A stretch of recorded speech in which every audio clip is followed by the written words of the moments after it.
does he say to that? It tickles my fancy. Okay. Goosies. I don't have hair. Oof. You got Marcos. That's not. Wait. Yeah, That's true. You do got me. Get over here, Marcos. Let me look at you. They don't want it.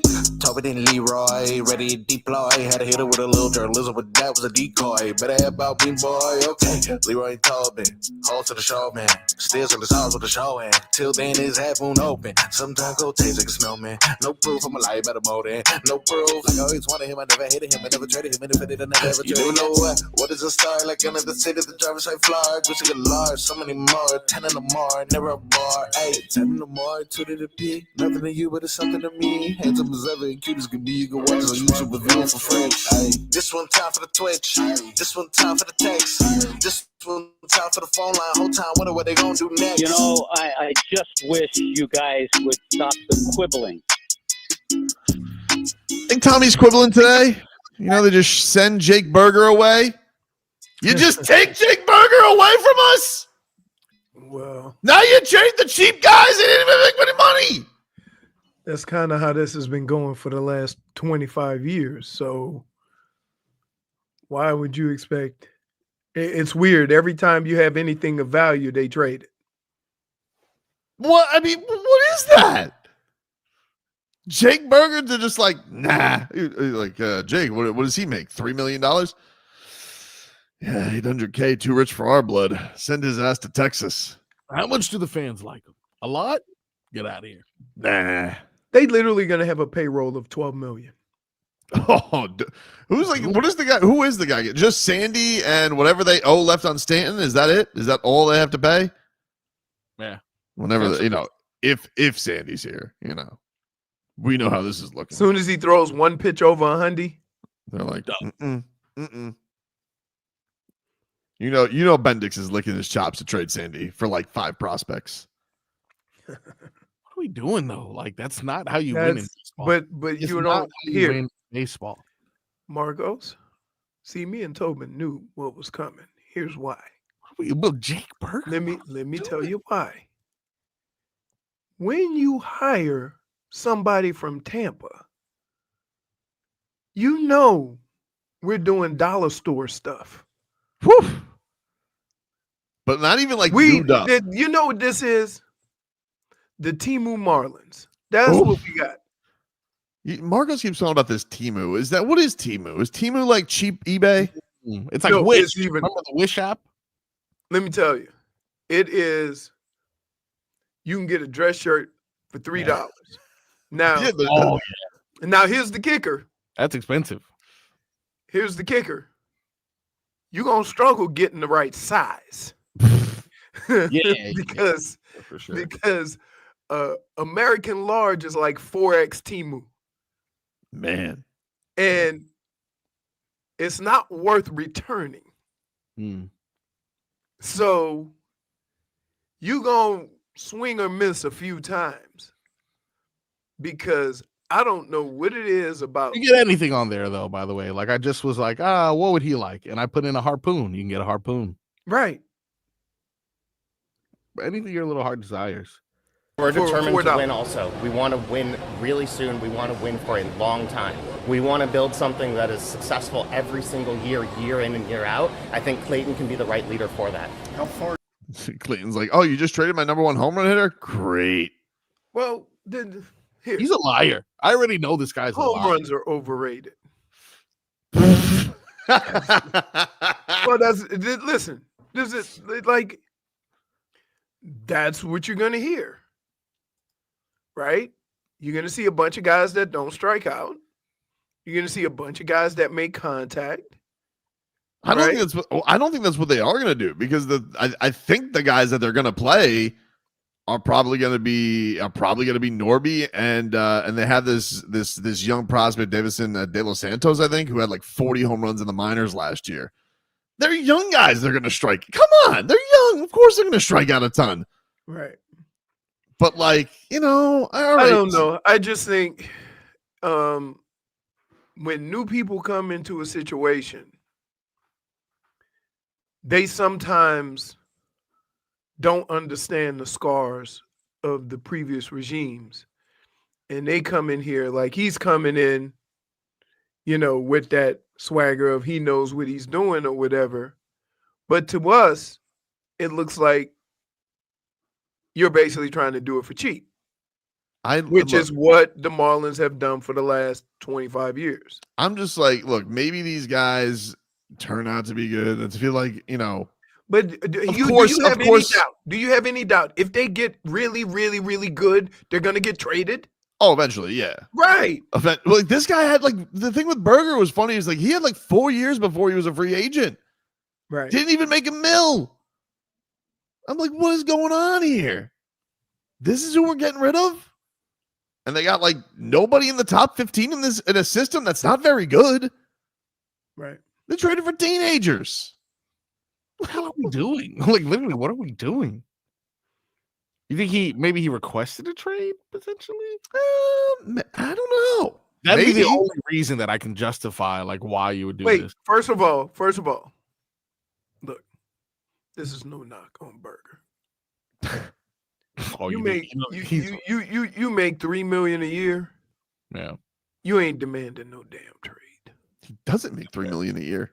But that's my point. You think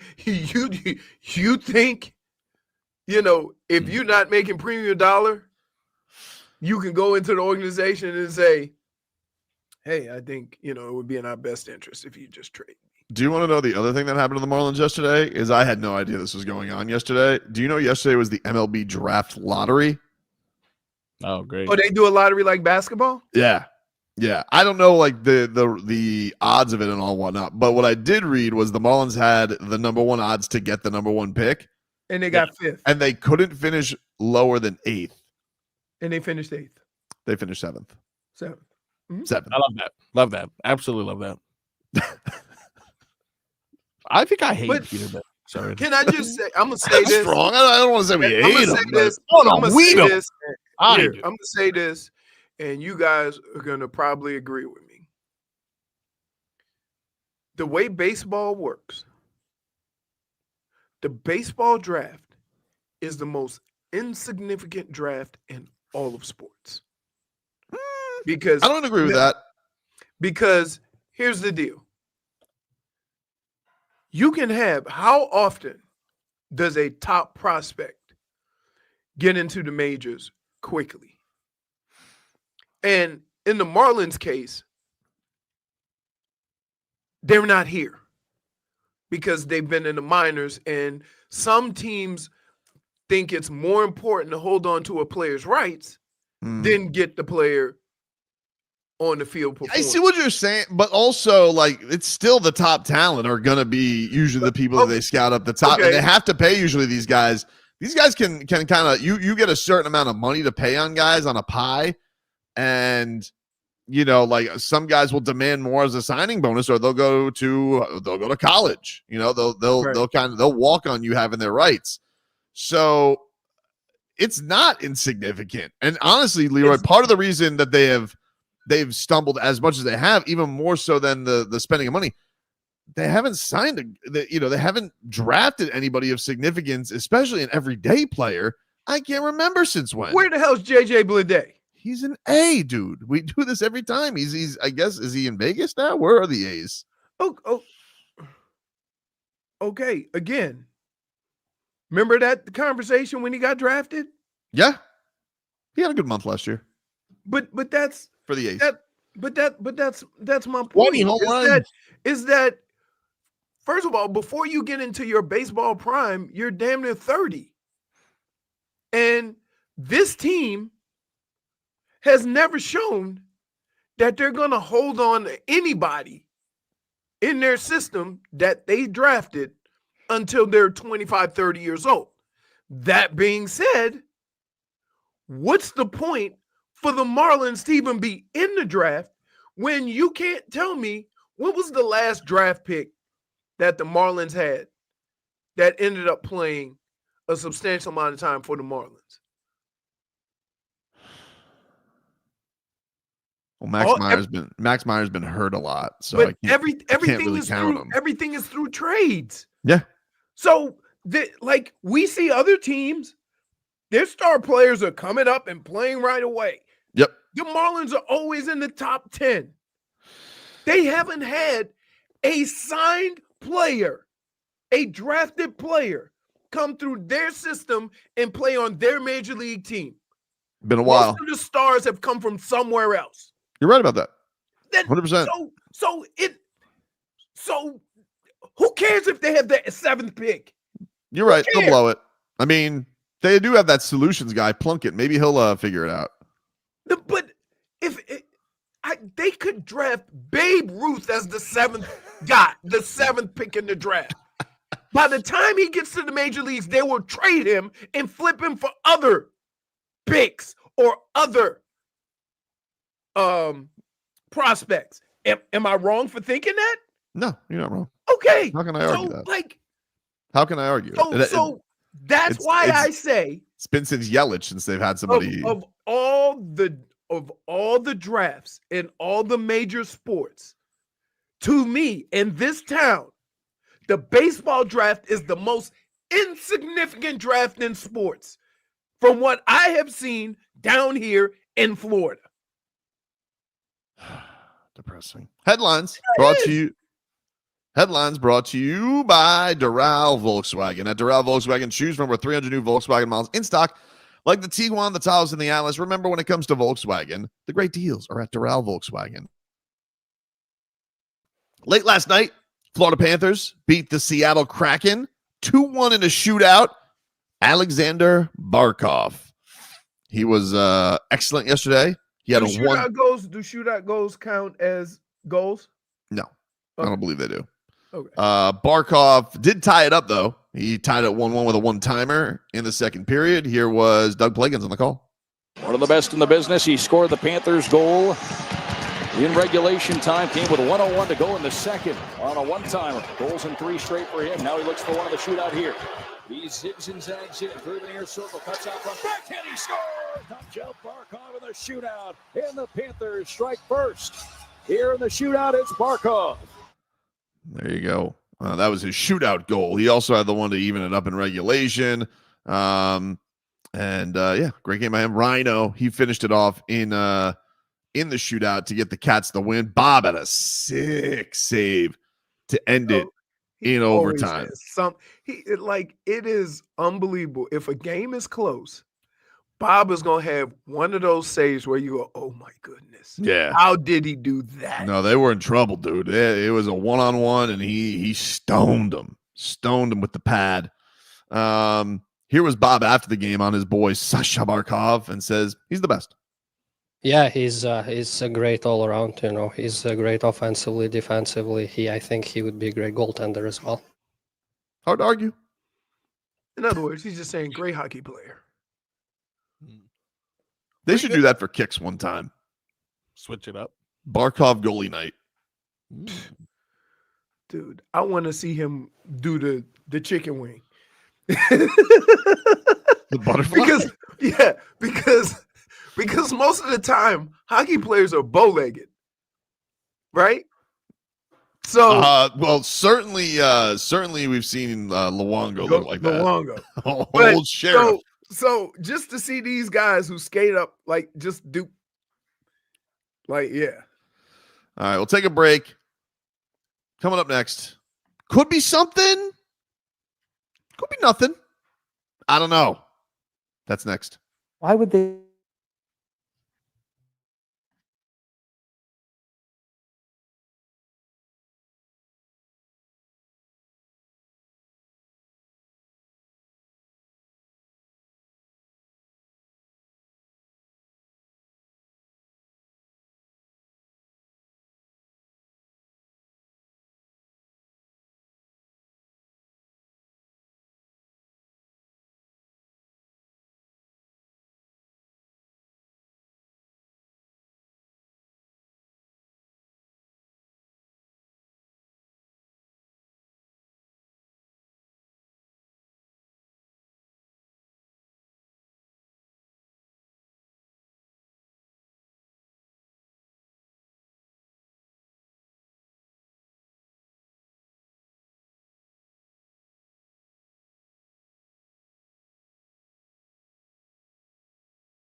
What's going on in Utah? It could be something, could be nothing. What is the meaning of it, Watson? What is the object of this? Could be something, could be nothing. Why would they do that?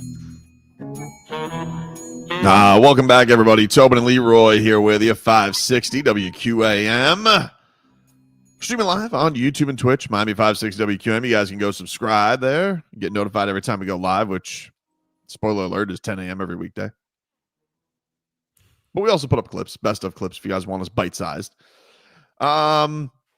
Yesterday, of course, Jimmy Butler was in the news because of Shams. I'm going to be honest with you. One of the things that annoys me about this is none of this is really new. It's just we had to we Sham-wowed it. You know, he came out here and he was like, "Oh, we don't really have anything going on today." And that's what it sounds like. Like you just bringing something to the forefront, right? That everybody in the world kind of had an idea. We talked about it in the summer. Like you think the Heat might do this, and we've had these conversations. But now all of a sudden it's a big deal because he didn't had a month of good basketball. Sham Wow comes out here, puts a little new shine on the trade rumors, and all of a sudden we got ourselves a national basketball controversy. But it also brings out conspiracies. This could be something, could be nothing. I don't know. Oh, boy. But yesterday, the Twitter account, Emo Jimmy, maybe stumbled upon something. He says, teams interested in Jimmy. Mavs, Rockets, Warriors. What if Jimmy was sending a message to us all season long with his hair color choices? Ooh. And then he attaches this. Ooh. You got gold for Golden State. That's blonde, but blue. I'll bite. Blue for the Mavs. Red for the Rockets. Now, I would have said, hey, he's kind of wearing Heat colors up until the blue. The blue kind of threw us all for a loop. I will be honest with you. It did. But what do you make of Emo Jimmy's detective work here of the Heat? Getting a message subliminally from Jimmy Butler with his hair choice. Here's what Why would they do that? And I'm going to say this, and this is not a secret. Jimmy is always trolling. And so it can mean all the things Emo Jimmy said, or it can mean absolutely nothing. Right? That's just how Jimmy rolls. By the way, can we give J-Fig a -1 for show poniness? -1 for show poniness. First of all, this is a sports show, and you're dealing with morons. Why in the hell would that be the first thing to come to mind? She goes in the trash. She goes, "They're also primary colors." What? That's what he was thinking. Oh, yeah. That's what he was thinking. That's what he said to his hairdresser. Let's make sure we only use primary colors. What does that mean? I don't know that. Marcos? I'm hurt by the potential of this. Therefore, I'm going to deny it. Well, and won't even entertain it. He would never do such a thing. He's just expressing himself because he didn't get to do anything funny on Media Day. That's true. Well, look, that's not the extent of Jimmy, right? Because if it was simple as that, Jimmy would have said something. So you think Jimmy does things, and he wants you to start talking exactly like we talking. That means Jimmy wins. Whether it's true or not, we don't know. Whether there's conversation or not, we don't know. But guess what? Jimmy got us exactly where he wants us. Well, I liked it yesterday. Everybody was starting to dissect the songs that he had put out, which I think were out even before the rumors. Hey, there we go. See? Now they're dissecting songs. He had Aloe Blacks, I Need $1. Wow. See? Hey, see? Funny. But yeah. So I don't take it as anything, right? Because if something happens, we're gonna go back to this. But I don't think this has anything to do with if anything would happen. Dade South says Alex Basketball Jones. You guys fell for it. You fall for it every time, especially you. I think did he talk to you in the locker room and say, "Hey, get ready"? I would say if anybody was going to fall for this or was going to bite on anything, would it be me? Yes. I would. Yeah, I would agree with that. Yeah. So I would agree with that. But here's the kicker. And I'm a little disappointed in you. Why? Because what Emo Jimmy put out there is normally something that you would put out there way before Emo Jimmy. It was, hey, listen, props where props is due. So I'm gonna just say. But typically, I don't like to do conspiracies that will cause the Heat to lose somebody. Typically, I'm going to be snooping around conspiracies that'll benefit the Heat. Yeah, well, we should also have an account though that's Emu Jimmy, which is just an emu wearing a Jimmy Butler jersey. Let's hear from some of the parties. Jimmy did not speak to the media yesterday. He didn't have anything to say, but also I just want to it was pointed out, and this is he doesn't talk after practices a lot. He usually talks after games. And they said he had a function or something. Maybe I don't know, but that's the other thing. Like here's what bothers me about all this. Somebody else put something out there, right? Now everybody on the team has to respond to something that somebody outside of the organization has put out there, right? Jimmy, who doesn't normally talk, now they're trying to get him to talk, and he says no, and now everybody reads into that as something else. And there's probably even more media there today at practice, right? And he might not talk again, and everybody's like, "Don't talk." And I'm like, yeah, but he doesn't talk a lot. I don't know what to tell you guys. So we're gonna look into it more than what it actually is. I will say, if Jimmy Butler does talk, he is going to no sell. If he does talk, he's going to no sell this 100%. Absolutely, because he's kind of already answered questions about this in camp, where he said, "Doesn't matter." Nothing. First of all, he said Pat Riley was right.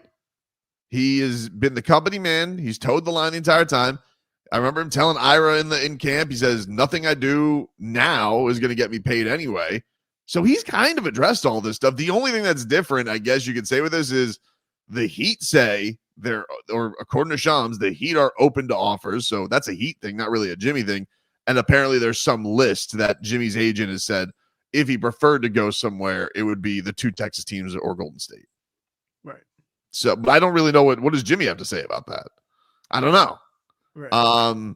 But people did answer about it yesterday. Tyler Herro, this was him at practice yesterday when asked about the whole saga. He is, of course, if anybody's got a black belt in trade rumors, it's Tyler Herro. He's this man's the Bruce Lee of trade rumors. Sensei right now. Here's Tyler Herro.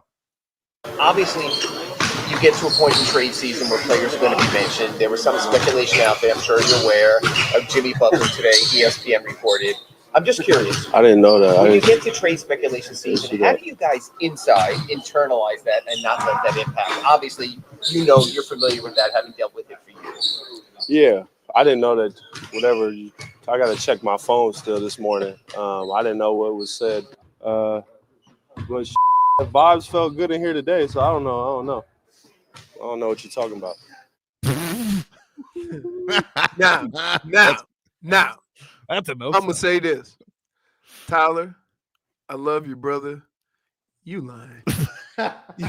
you lying. Hey, the people in that room that have all them damn followers don't have all them followers never checking. Nah. Right? No chance. He knows. If I was Tyler, I would say, glad it ain't me, dog. Tyler's probably like, finally. Somebody else. Ain't nobody worried. I'm like, yeah, you hear my name? Good. Listen. Here's what sucks about sports. That people who don't play basketball, that other people listen to, can put stuff out there, and it'll cause chaos in your world, and you had nothing to do with it. And so what you learn how to do, okay, you learn how to just not deal with it. And you learn how to, because here's what your coach and your agent will tell you. The only thing you can do is make the situation worse by worrying about that and not playing. Right? Then you make the situation worse for yourself by not playing to your best ability. And so a lot of times, regardless of how these things go, the players just have to go out and play, because you're not going to know nothing anyway until your agent calls you. Your agent's going to call you before the team calls you in. And then you just deal with it. I knew I was gone before I went and talked to Ozzy, because my agent called me. So I was downstairs packing my stuff. They go, "What happened?" I said, "I'm out of here." What are you packing in? You packing in a big bag? You got a box like you left an office cubicle? Like, what do you do to pack up your stuff? You got you got your bag with, you have when you somewhere for 5 years, you have your, special pads, you have your shoes, you stuff. Keep that? Like, if you have a helmet that you like, that, do you get helmet, to keep that? You can take, they let you take a helmet. Usually they give you a couple of jerseys, stuff like that, but. Because let me tell you something. Jimmy's got 2 lockers. That's a lot of stuff. Yeah, but it don't matter. They'll, if you go to a new team and it's all of a sudden, they'll box it up and send it to you. They'll just take everything out of your locker. We'll send it to you. And now the way it works now is you don't even wear the colors of your damn team for shoes anyway. So the shoes don't matter. Remember, it used to be you had to wear the colors of your team. Oh, yeah. Now, I see more lime green, and the thing is wearing one color shoe on the left foot and another color shoe on the right foot. Players' shoes look like a Skittles pack now. Right. Exactly. So, but the worst, and here's where a guy's a professional. Because the worst thing that you could do is get caught up into all this nonsense and not go out and perform. Right? And I give you a perfect example. It was hard on Dame last year. It was hard. And it showed up in his play. And it's not a knock on him. It's just that people don't realize, you picking up, you leaving, he's not going where he thought he was going. His family's left behind, because God knows they don't want to live in Milwaukee. Right? And you basically there by yourself somewhere haven't been for years. You've always had the support system and the family around you. And nobody wants to be in Milwaukee. Right. So, it and people say, "Oh, you make a lot of money." Dude, it's not I get it. I get it. You expect these guys to be unhuman, right? Just for once, think of it from a human aspect. I take you out of your job right now. You got to leave your family behind and you got to go work 6 months somewhere else. Right? There's just a certain level of angst and just difficulty that you have to deal with as a person, regardless of what your job is. So just imagine just having not even that, but having chatter around it. So you ain't even really leaving, but you got chatter around. Tyler, every year. Yep. For the last, 3 years, everybody been coming to him about this time for the next 2 months, asking Tyler about trade rumors. He ain't even 30 years old. Not even 25. He's not even 25. Could you imagine when you were 24 years old having to have that? And yeah, you can put, he's a basketball player. That's part of the deal. Dude, you're still human. So, yeah, it's tough. I think Jimmy is enough of a troll where it really won't bother him. And he's a veteran. He's been around the game. He's seen other guys come in and leave and understand everything. So from that standpoint, it's not going to bother him as much as it probably would Tyler. And that's just because he's more experienced in all the things that happen and how, how things happen. But that being said, it still affects you, man. It still affects He's also was in one of the most epic breakups of all time with that Wolves divorce. Of course. Well, but keep in mind, it also, I think it matters that he's not married, doesn't have a family, doesn't have a home base, right? So as a single person, yeah, he got 2 babies though. But still, as a single person, yeah, he can, go with the wind. Right. Take a break. More to come here on the show, including hot seat rumors with the Dolphins. That's next. Back after this. Previously on Tobin and Leroy. This Tyler Hero's a fraud. Never gonna do it. He's never gonna do it. If you don't show up tonight, we need to trade for somebody else. Dolphins back on the field today, prepping for the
Hey, welcome back, everybody. It's Tobin and Leroy here with you, 560 WQAM.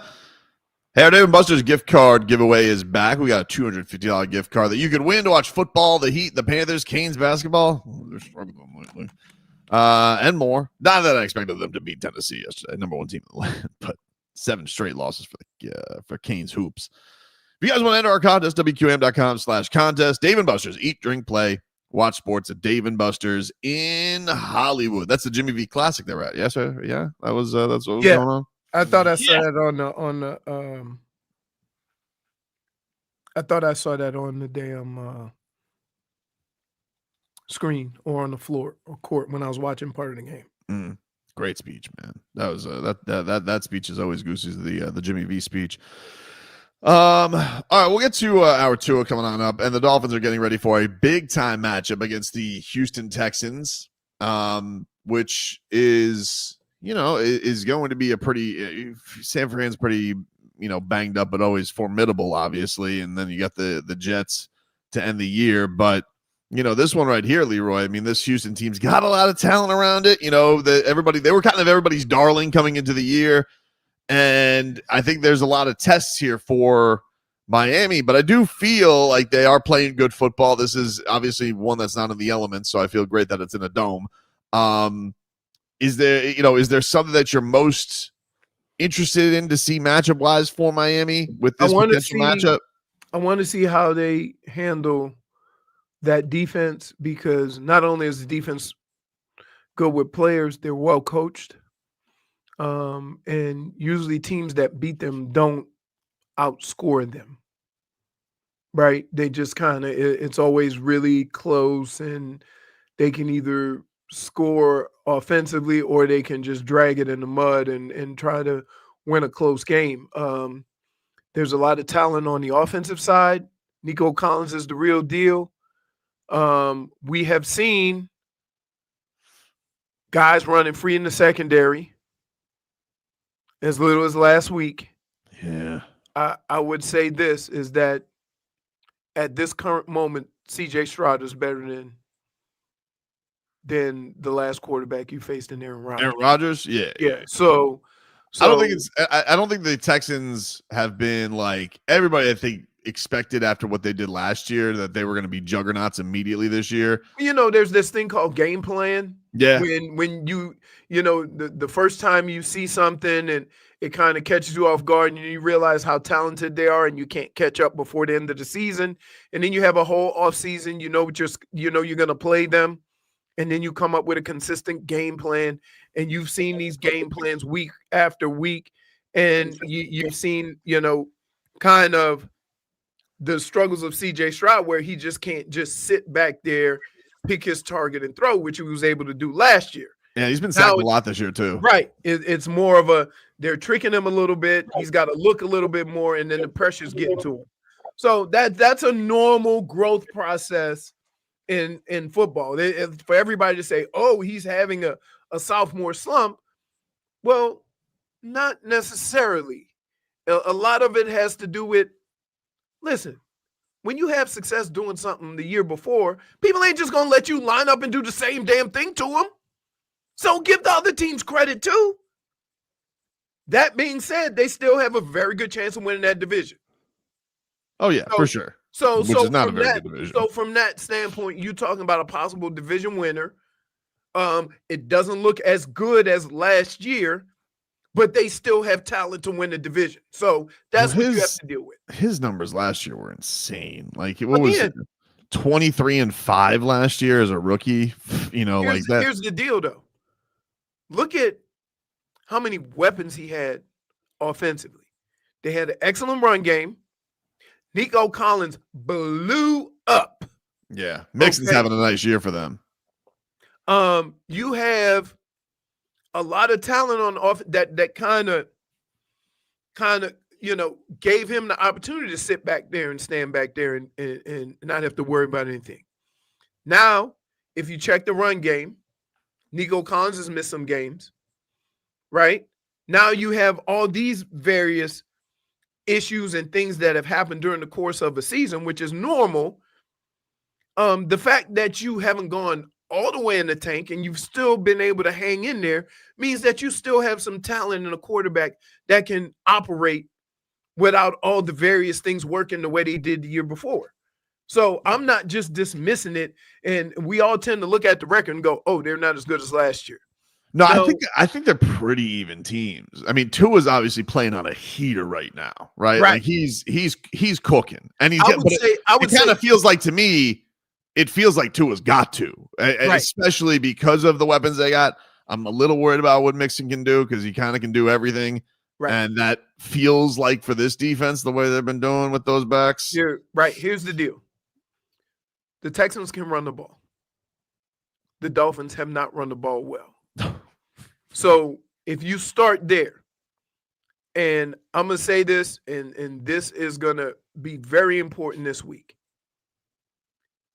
What the Miami defense has to do is stop the run. Stop the run and make them have to throw the ball.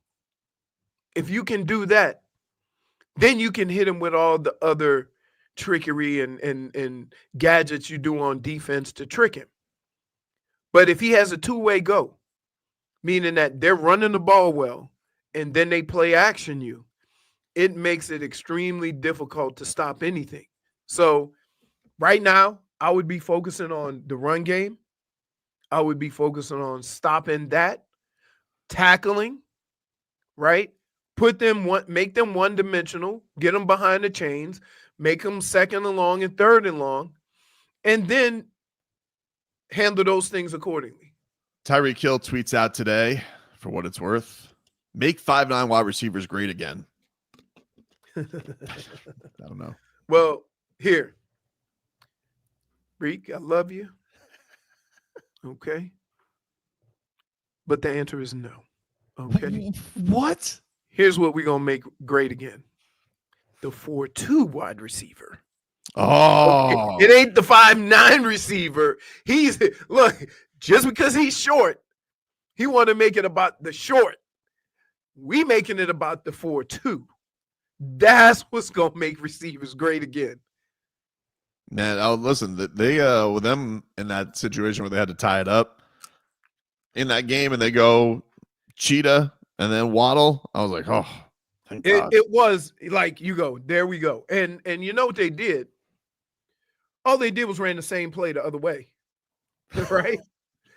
So they run. So Tyreek caught a square in, then Waddle caught the square in. Tyreek went across the field, then Waddle went across the field. And that's basically all they did.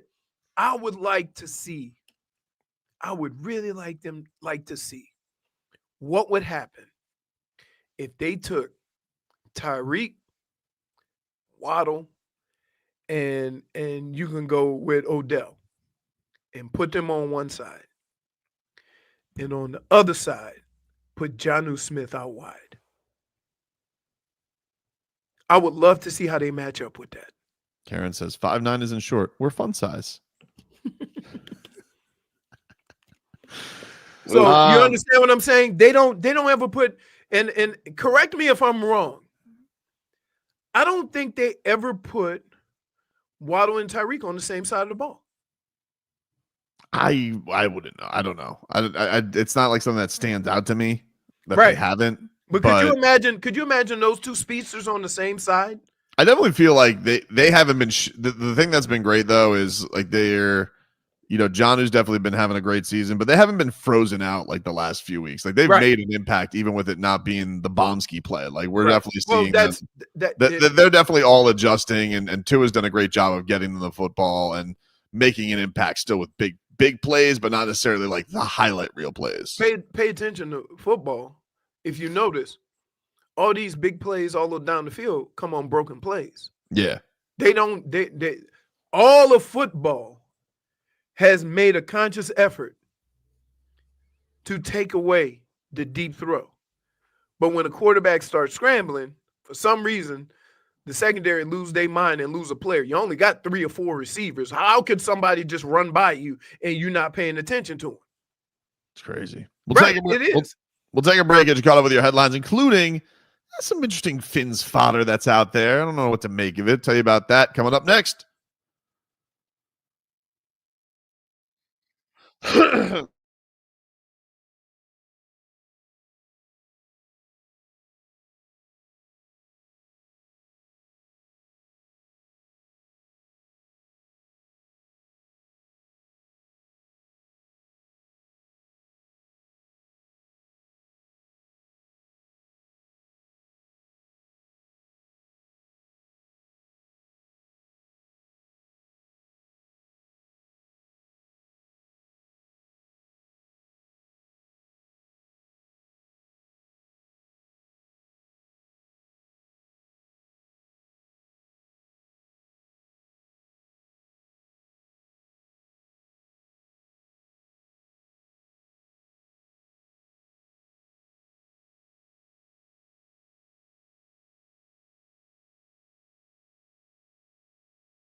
The history of Hour 2 of the program, ladies and gentlemen. Tobin and Leroy here with you, 560 WQAM. Let's get to headlines brought to you by Doral Volkswagen. Doral Volkswagen, choose from over 300 new Volkswagen models in stock, like the Tiguan, the Taos, and the Atlas. Remember, when it comes to Volkswagen, the great deals are at Doral Volkswagen. I want to talk about this before because Leroy's got his Cleveland hit today, and I just got to make sure you got the deets on this so you can go make fun of them. This is a headline. Ohio lawmaker yes, I saw it. wants to make flag planting a felony after the game brawl breaks out. So here's the deal. I get the players being a little sour, right? You just lost your rivals game. Mm-hmm. You got a lot of pent up feelings. I don't like, even though I believe they should have just ate it, right? I'm not mad at them for getting upset. You had a chance, but nonetheless, I'm not mad at them. I just make fun of them. When the adults, when the responsible people chime in, and if we lose again, it'll be against the law for them to plant our flag. I mean, here's an interesting concept. Don't lose. Don't lose? I got the Don't Lose Act. This is what this is, Marcos, that you can't believe this. State Representative Joshua Williams introduced the OHIO Sportsmanship Act. Oh, get out of here. That's God. That's so. How do you even bring that up in Congress? You think it's soft that Drake's suing Kendrick Lamar? No, this is soft, dude. It is. It's like, come on, man. Like, here's one of the things that I have just an issue with in all of this is you realize that you are making a law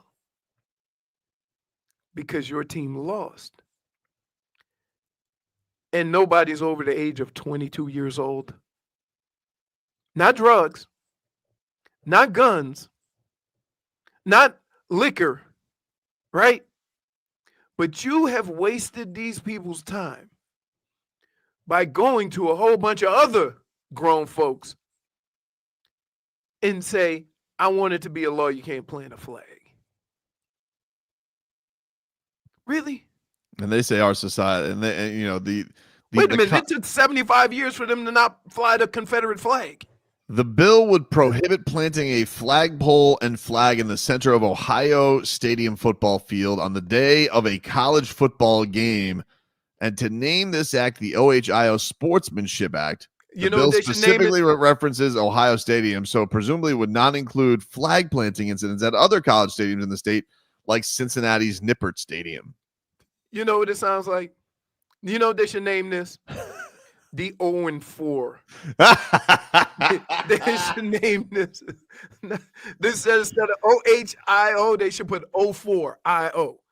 Right? That's what you should name that law. Come on, man. Is there not better things to do? I mean, think about it. Where the country is, what we need, what the people of your state need. That's what you bring to the table. And I want to know, to be honest with you, I want to know how many other people say, yeah, I'm with you. Apparently, they're saying it doesn't have a lot of legs to pass.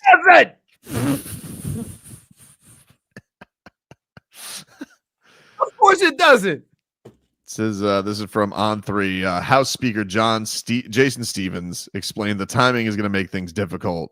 The general manager wraps up next week, so it would have to be reintroduced if they wanted to go again. I feel like feelings will calm down. Wait, here's what I would say. I would say he brought this up to get some mention. Yeah. While knowing it's not going to go anywhere. Oh, yeah, 100%. Right? Come on. Like, what are we doing? What are we doing? And like, listen, as a person who loves Cleveland, but as a Michigan person, if I only take the Leroy portion, the Michigan portion of Leroy, it makes me feel all warm and fuzzy that y'all have gone to these extremes. It does. But as a person who's lived in Ohio, I would hate to think that this is where we're spending our time. Couldn't you? Did the Bills say anything about planting it in the end zone? Could they loophole it? Could they just run around the stadium with it? Because that's just as bad, right? Put it on like a Superman cape? Yeah. Well, anyway, you bring that to the Ultimate Cleveland show later today. Listen.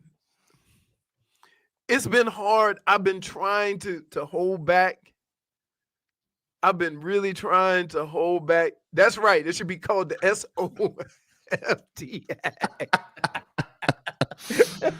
So, like, I've been trying to hold back because of the whole situation with the Browns or whatever. But I told them, I said, listen, I know we sitting here talking about Cleveland, and Jameis has been playing well, but I'm going to tell you this. You guys need to know that inside, I'm looking at all of you, and I'm smiling. Oh, come on, man. What do we, like? It's crazy, man. What a world. Wait, like, just out of curiosity, who is more responsible for guiding our future? Kids on a football field or the adults in Congress? Right? Listen, there's a lot of Peter Pans in Congress, dude. I know, but come on. Listen. Grow up, Peter Pan. Don't expose yourself. Sad. Yeah. It's sad.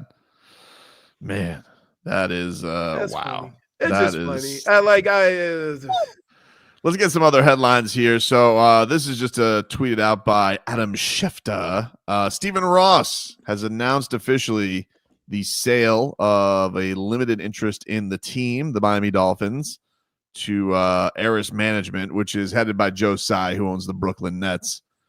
Stephan Ross says, we continue our relentless pursuit of building the best-in-class organization. Couldn't be happier to be welcoming Eris, Joe Tsai, Ali Weisberg to our investment group. They each bring invaluable expertise to the table with a shared commitment into innovation, growth, and doing things first class. Together, we prioritize blah, blah, blah, blah, blah, investment in the Dolphins. He's got more money. And he's getting a check for like $1 billion. Yeah. That's it. Yeah. So, congrats to Stephan Ross. I mean, listen, that Monyon. I'm not going to ever say anything negative about Stephan Ross. And it has nothing to do with Michigan. Because I told you when he took over and he started throwing money around like it was nothing, I said, he may not do it right, but you will appreciate the level of commitment he's willing to make the organization one of the best. From spending his own money on stadium renovations to building that facility across the street to all the different events he has, including Formula One, right? He has gone far and beyond just owning the Dolphins to do things to kind of, bolster that area. And no, so for sure. It's become an attraction. Right. Like the whole area has become an attraction. From that standpoint, I may think, and he's done well by not talking so much. Oh, that's helped. Right. But I may have problems with some of the monies they spend. But I'm never going to have a problem with them trying to spend money to fix it. You don't understand. A lot of organizations do not do that. A lot of organizations that you would have the same stadium if the city and the state wasn't putting money into it. So from that standpoint, he means well, doesn't always do well. But if you mean well, I can work with that. Also, been mentioning this, So this was a little strange, but like ESPN did like one of the ESPN's been in stirring up trouble down here. Yeah. This is NFL Week 15 latest buzz from Dan Graziano and Jeremy Fowler. And they were talking about like some of the jobs that could be opening, and they were talking about the Giants, Raiders, and Jags and those jobs opening up. But then just kind of out of nowhere, what? They threw Dolphins in there. Yeah, Graziano, he says, this is outside speculation from people I'm talking to around the league rather than anything that's definitely will or should happen, but some have their eyes on Miami and wonder whether there's a change if things end badly this season, though Mike McDaniel did sign an extension in August. Here's what I would say about that. And here's where we all collectively have to put our big brains on. Okay. There is only a select few coaches that run the system that Mike McDaniel currently runs. Mm-hmm. You have a unique quarterback that can excel in that system. Who loves him? Who loves him.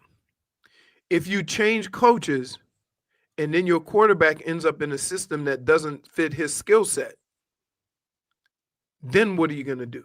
Because now, to get rid of a $6 or $7 million coach, you've ruined a $50 million quarterback. Do people understand the logic behind that? That sounds ridiculous. So, like, if we're looking at this, all right, if things end badly, right? We're talking okay, so we're talking like 1-3 to end the season, right? And they would finish 7-10.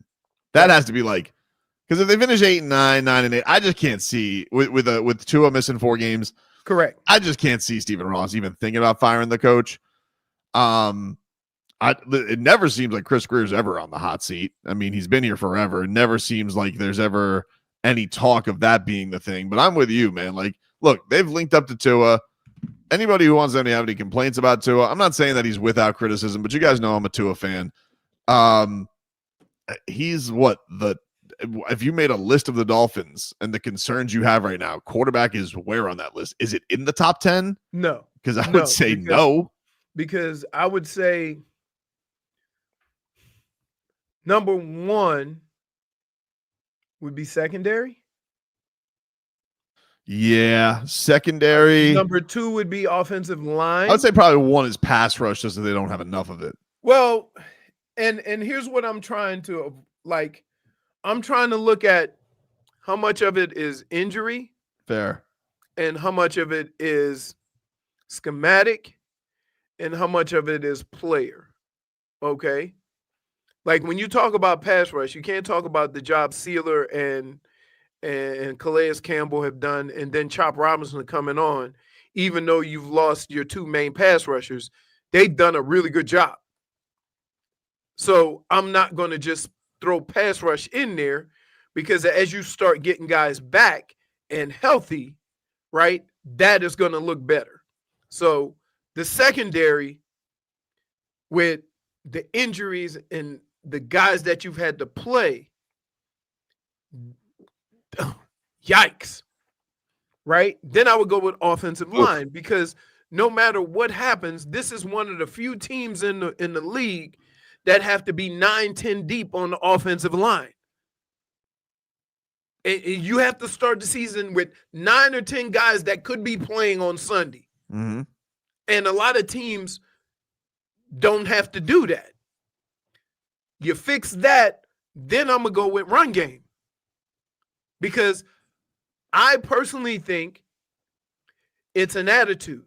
I personally think it's more coaching and scheme as to why they run the ball the way they do. Because if I took Dan Campbell mm-hmm. and put him in there and said, you control the run game will look differently because of the attitude. This is what would have to happen for this to be a formula. All right. The Dolphins would have to go 1-3. And Stephen Ross looks at what you're saying, and I would say either has to hire Ben Johnson from the Lions, because he's been like the hot candidate, and say, well, because he's usually like I think he used to be on the Dolphins staff too because he was on that Campbell staff. So that would maybe be a move, possibly, and you sell two on it, being like, look, man, we got to be well-rounded. Mike McDaniel, too many words, or he does the home run thing, which is what he was going to do the last time around, and he's got Belichick on hold. Like those are the only ways that I would see that happening. Here's and I love Belichick as a coach, but if you're gonna bring somebody in, and one of the things why I think you keep Mike McDaniel, give him an opportunity to grow as a head coach and understand where I'm coming from. I was on Bill Belichick's team when they ran him out of town. And the players, that team was the best it had been in a few years. And they ran him out of town. Why, I don't know. But that's just kind of how it went. So I'm always going to be a little cautious for this reason. New coach,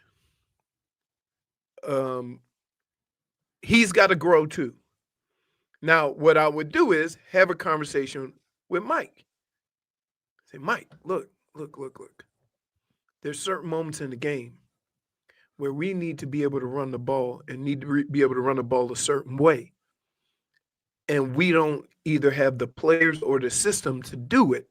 And all these teams that are having success, when they get in these moments, they can run the ball, run out the clock, get a yard or whatever.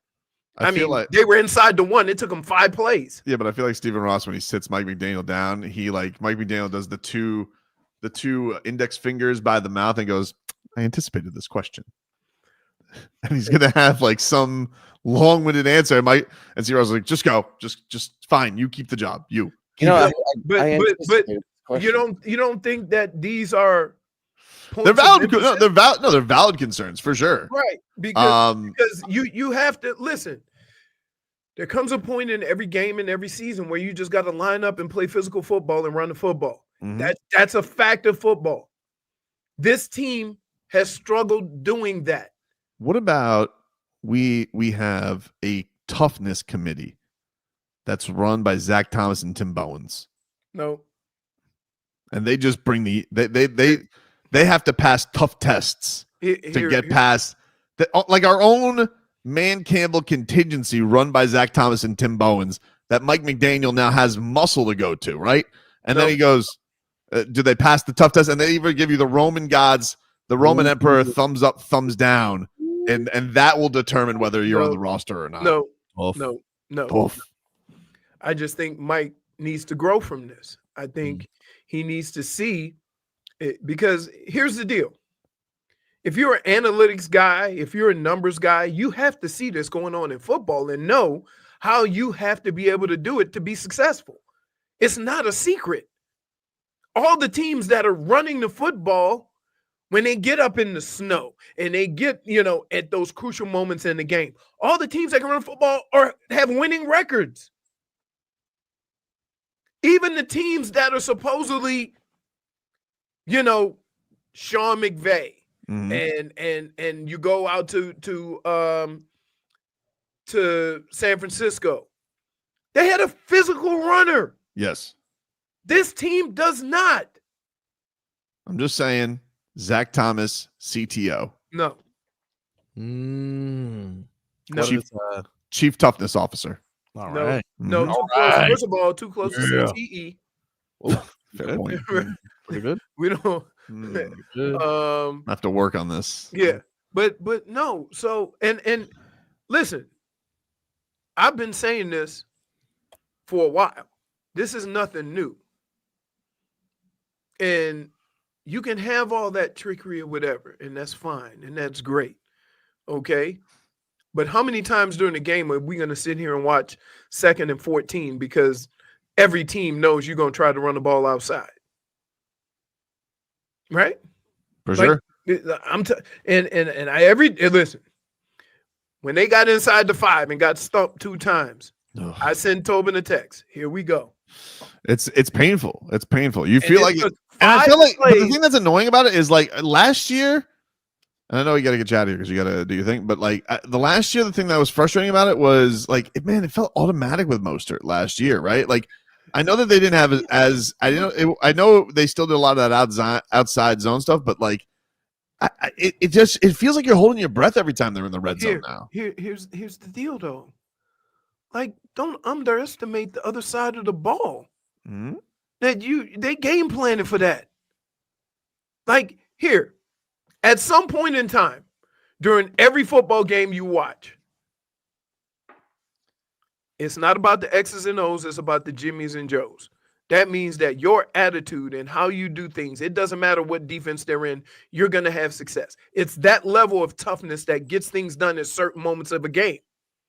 Can you say with this offense, unequivocally, that when it gets to those moments, that you can put a back in the backfield, you can put 2 tight ends, and we can play physical football and run out the clock or get it in the end zone? Definitely. No, you know there's going to be some kind of trickery, a fade to a 5'9" receiver. They still trying to do that. The only thing that saved them was the damn receiver grabbed him. That's true. That did happen. We'll take a break. More to come here on the show. Back after this.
You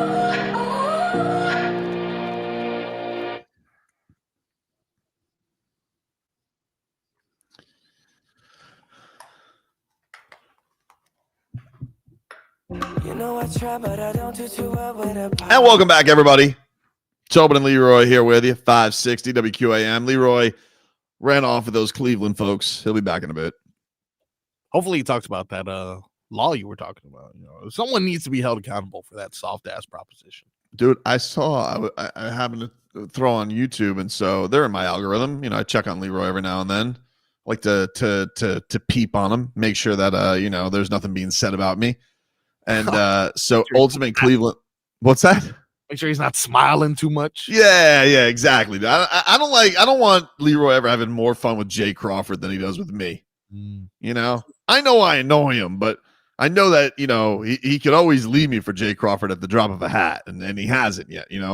Only like little dates with Jay Crawford. That's all he's got right now. But for me, Froggy, I didn't like that when I tuned into the Ultimate Cleveland show that Jimmy Butler is on their cover page. Get the hell away from Jimmy Butler, everybody. I don't Seems like Shams is picking up right where Woj left off in regards to screwing the Miami Heat over for no apparent reason. Yeah, I don't know, man. I don't like it. I liked Spo yesterday, was kind of squashing it. So that that made me feel good that Spo is not sweating it. Did you have Spo from yesterday? Yep. Here was Erik Spoelstra on the whole ordeal. As we get into speculation season, even a report today, obviously the league thrives on that kind of stuff. What's the messaging inside the room when another one comes out, when something else comes out? I didn't mention anything, just like I did before. I think the biggest message is the fact that we're 3-0 right now, this past week, and the player that was rumored in so many trade speculations in the last 3 years. It seemed like every week that player is still here, and he was player of the week.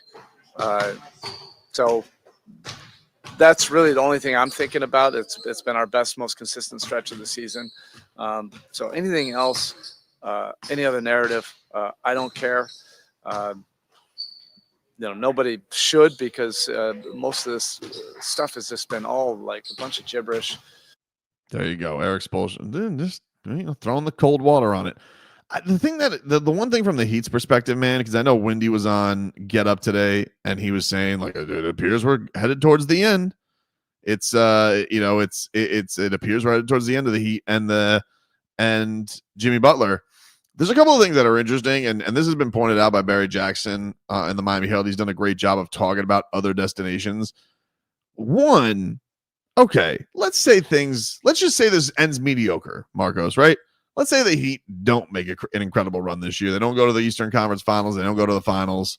This ends in first, second round, which would lead you to believe, all right, we really have hit the end, all right, the tapped out mode of this. I don't really think that any of these teams that are in the Jimmy Butler talks, maybe except for Golden State, because they seem a little desperate and Steph is getting old. I don't see the Rockets feeling desperate to give up a load of picks. I don't really see the Mavericks were just in the finals. I don't see them in a mode, unless you could get like Derek Lively from them, which I don't think you would. And I don't even really know how that would fit with the Heat and Bam, because that's always kind of been a question.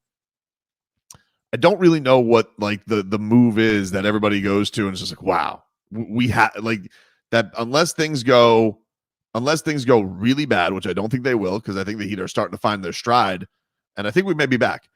But besides that, don't look at me like that. A little early, dude.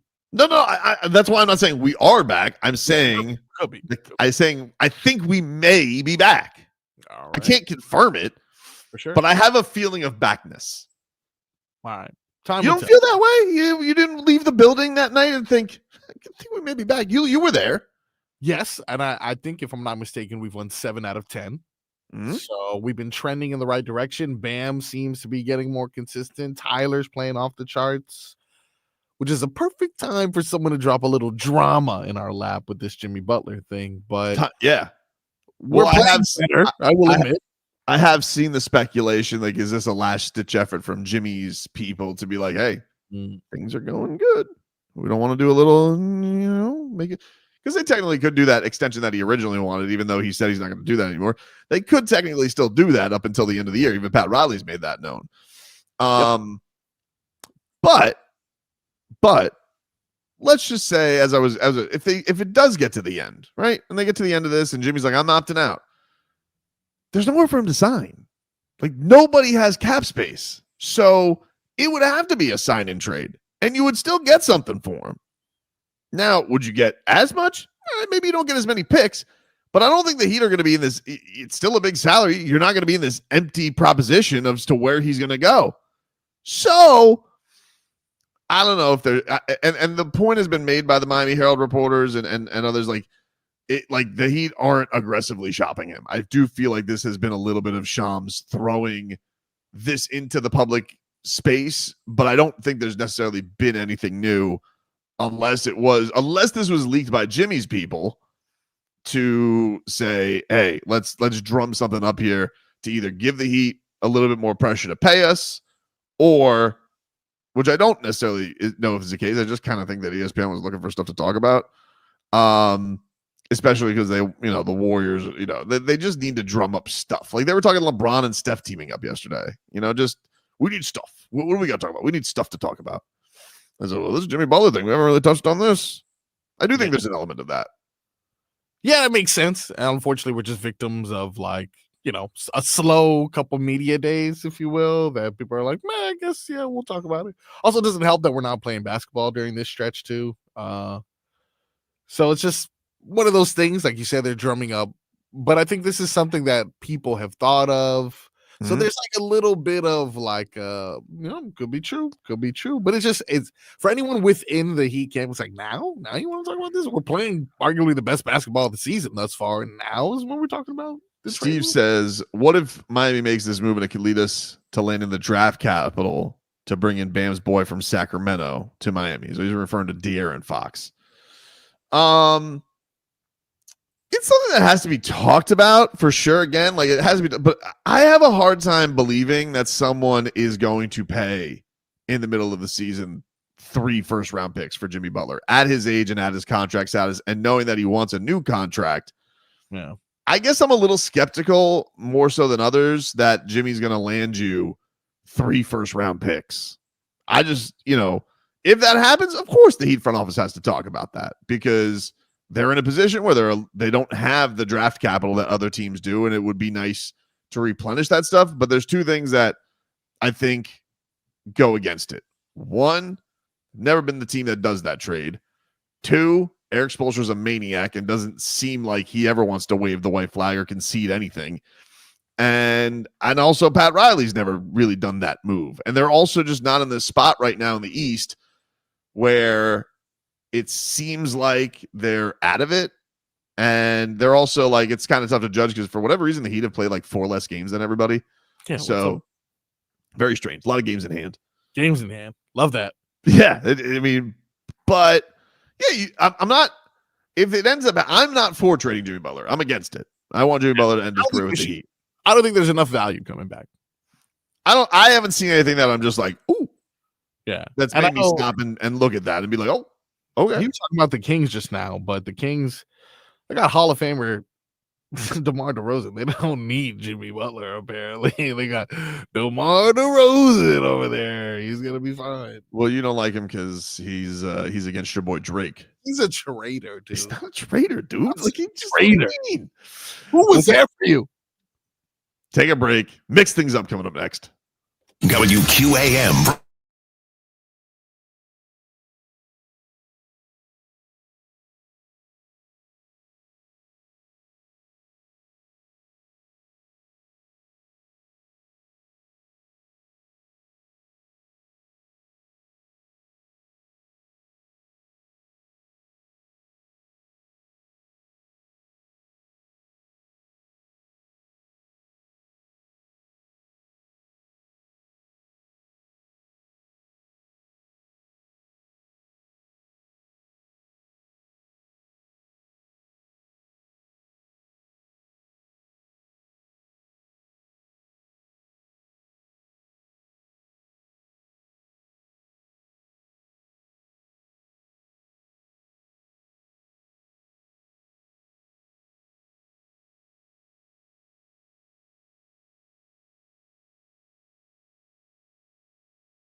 Welcome back, everybody. It's Tobin and Leroy.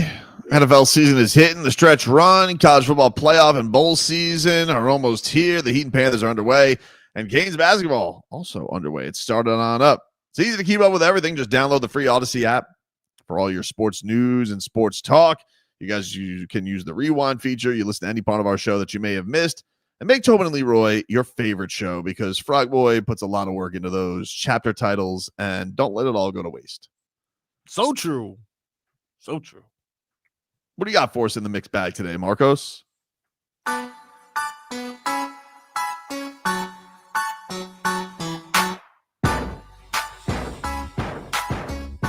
All righty then.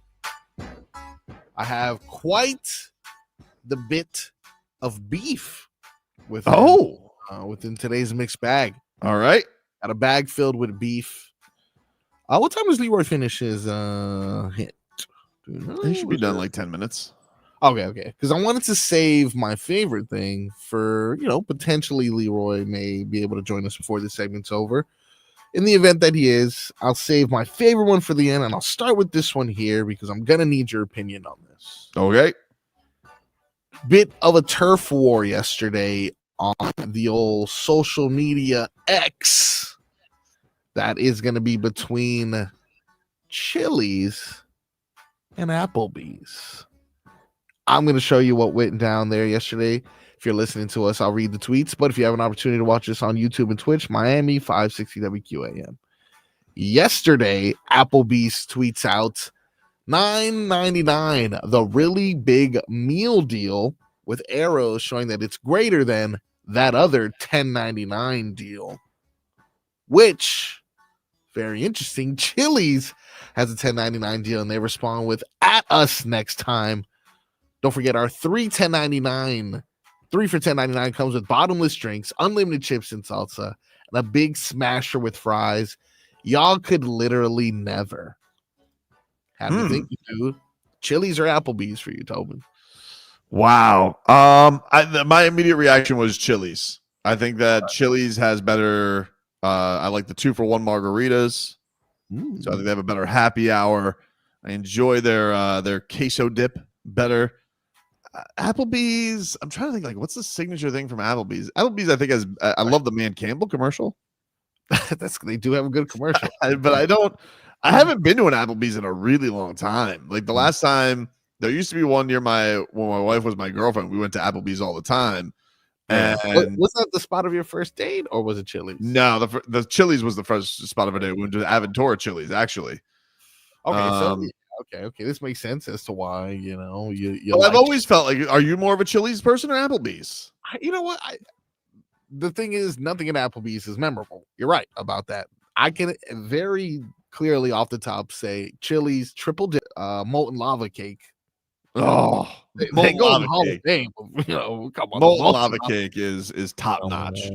I want one right now, if possible. I want one right now. Yeah, what is Applebee's go-to thing? Is it? I feel like, did they have better boneless buffalo wings? Like, I kind of feel like that might be the case, but I just think Chili's is better. I agree with Silly Sauce. I think Chili's just better. You know what? There's just like really nothing that sticks out for Applebee's. Like, for example, even Chili's, like the origin of it is like, I'm sure they made really good chili at a certain point. And they're like, we should make a restaurant out of this. Would you make a really good Applebee at one point? And they're like, hey, let's just keep doing this. I always remember Applebee's, like the thing with Applebee's was like you walked in, it was your neighborhood place. You'd go in, they'd have the high school jerseys up. Like you'd feel really like, oh, this is homey, Yeah. Not the same. Jesus. That's a haymaker. It says Marcos is the only person to order a triple dipper while having a triple chinner. Point for Twitcher. All right, keeping it moving in the mixed bag. Tobin. Yesterday, Mr. Barkley may have gotten himself in a bit of hot water. Did you happen to catch that? It would have to be something. Barkley doesn't seem like anything ever sticks to him. So I'm true. surprised that you say something like that. Very true. Yesterday, there was a Jay-Z reference from Charles Barkley. Oh, boy. That kind of sent the show into a tailspin. Shaq walked off. Emmy Smith tried to slow things down there. As you may or may not know, there's been some allegations recently placed upon Jay-Z that loop him in with the likes of Diddy. And he seems to be firing back very hard. The latest I heard was he is demanding that the person either reveal their identity or drop the charges. But nonetheless, it didn't stop Charles Barkley from dropping this little nugget. This is Barkley from Inside the NBA. You think Jay-Z or probably not a good time right now. You're silly, man. You're silly. You're wrong. You're silly, man. You're silly, man. Go see if you can fix the wall, will you, Fix Shaq? the wall, man. Yeah. Here, back here. Fix the wall, I'll go. man. See if I can fix the wall. My point was Too soon, Kenny. My point was you think. I like how he throws it back on Kenny. He goes, no, you too soon. Too soon for you. Pretty good. Classic Charles Barkley. They try to get rid of this show, dude. You remember they tried to get rid of this show? It's crazy, but it's going to ESPN. Yeah. So what do you think of that? I think it's gonna change it in any way? Apparently not. I think it's going to be a lot like, I think they run the production of it, similar to like UFC or Rat McAfee. Like, I don't think they really have a hand in it. I think that it's just going to air on ESPN. So ESPN just does like, they're just like, you can do whatever now. Please, just whatever you want to do. Please, we'll take you. You want to curse? You want to wear sleeves? Pretty much. Oh, I think that's probably what they should do, though. Like, one of the things with ESPN is they just try and shove too much Greeny and Stephen A down, down your throat or in your face. You're just like, all right, we get it, and then I'm just like, why does Greeny have to host Sunday primetime countdown? He's everywhere. Let him take a nap. You think that's what he wants to do? He's just like, take a nap, dude. Just like, so yeah, I like the fact that they're just like, you know what? Let's just buy Inside the NBA. Play it for Leroy though, because he loves a Charles Barkley joke, and especially Shaquille O'Neal walking off. Oh, I saw it, but you could play it. You think Jay-Z or probably not a good time right now. You're silly, man. You're silly. You're wrong. You're silly, man. You're silly, man. Go see if you can fix the wall, will you, Fix the Shaq? wall, man. Yeah. Here, back here. Fix the wall, I'll go. man. See if I can fix the wall. My point was too soon, Kenny. My point was you think too soon. Wait. Shaq just left. Ernie said, I'm going to stand with Shaq. And it doesn't help that everybody behind the camera is laughing. right. Oh, man. It's the best. Wow. The best. I mean, I'm sure if Jay-Z was turning into hoops last night, he doesn't appreciate it. Hey, and sure. Kenny couldn't do nothing but laugh, because that was not his intention to bring it up, Yeah, that's Chuck. That's Chuck, man. That's Chuck. And then like if Jay-Z just reached out to Charles Barkley, he goes, "Some Chuck, baby." I'm like, but he ain't say nothing bad about it. He just say, "Hey, now is not the time." But what's with that heat on you like that to be bringing up your name? Crazy. What else you got in the mixed bag, Marcos? Save this for when Leroy was coming back. Glad that he was able to join us. A bit of an awkward interaction here. Something that's currently making its rounds. Did you see this, Leroy? I did. This is we're okay. He's not Michael Parsons. He's not Aaron Rodgers, but you've had less than glowing things to say about Mr. Brett Favre here. But nothing compares to this interaction here by former sack record holder Mark Gastineau, who famously played for the Jets, set the record, and saw his record crushed by Michael Strahan on none other than Brett Favre. He had an opportunity to confront Brett Favre because apparently he thinks Mr. Favre took a dive on that last play. And if you've seen the play, he didn't take no damn dive. I mean, he took a dive. Wait. When you watch that play, he wasn't getting away from Michael Strahan. That's the thing. Right. I mean, yes, where was he going to go? But yeah, he was done. He was done for sure. Well, convenient. He rolled to the right, and then right tackle just happened to miss the block. But anyway, this is the confrontation now being seen worldwide. We met a long time ago. At least I saw you. Right. How you doing? When you fell down for him. I'm going to get my sack back. I'm going to get my sack back, dude. You probably would hurt me. Well, I don't care. You hurt me. You hurt me. You hear me? Yeah, I hear you. You really hurt me. You hurt me, Brett. We got to get back to this, Brett. I'm sorry. Damn. Now, You tell let me.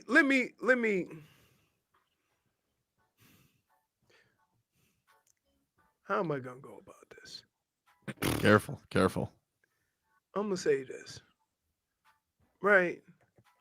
Like, what are we doing? Right? What are we doing? I'm all here for Alvika. How did Brett Favre hurt Mark Gastineau? Right? Where the hell? If Mark Gastineau was rushing in his prime, Brett Favre wasn't going anywhere. Like, it looked like he curled up, but where was he going to go? I did just watch it again. But he was right there. If he stayed up, he was going to get killed. I mean, I guess he could have thrown it away. I guess. How? But it started rolling. The thing is, it looked like he took a dive for him. It looked like he didn't. Whatever. Like I'm just letting you know that, like, the look of it is bad, and I think Mark Gastineau was there, and it was so. You know, but here's the deal. You hurt me. Here's the deal. Maybe he thinks Mark straight-handed. Gastineau's in the Hall of Fame, right? Is he? I think so. Should be. I mean, he had a decent season. Apparently, according to you guys, DeMar DeRozan is in the Hall of Fame. It doesn't matter. Not in the Hall of Fame. Look at that. So, like, okay. How do you have this record? Do you think he's a Hall of Famer? No. I mean, he's got good credentials. He's like Eric Dickerson. No one knows Eric Dickerson except for that one really good season he had and a pretty solid career. Eric Dickerson's a Hall of Famer, though. It's exactly the same thing, though. Eric Dickerson, how many sacks? Did Mark Gastineau have over 100 sacks? Yes. Okay. Look at that. Yeah, first team All-Pro 4 times. Come on. Player of the Year in 1982. Oh, come on. His credentials are tremendous. But he's not in the Hall of Fame? He's not. I don't see it on his Wikipedia. Should apologize to me, Leroy. I'm not apologizing. You were very critical. I'm not. Usually on your Wikipedia, it says it right there in gold. Right. Hall of Famer. But I just don't. He is in the Jets Ring of Honor, though, which sounds. But enough. I don't like.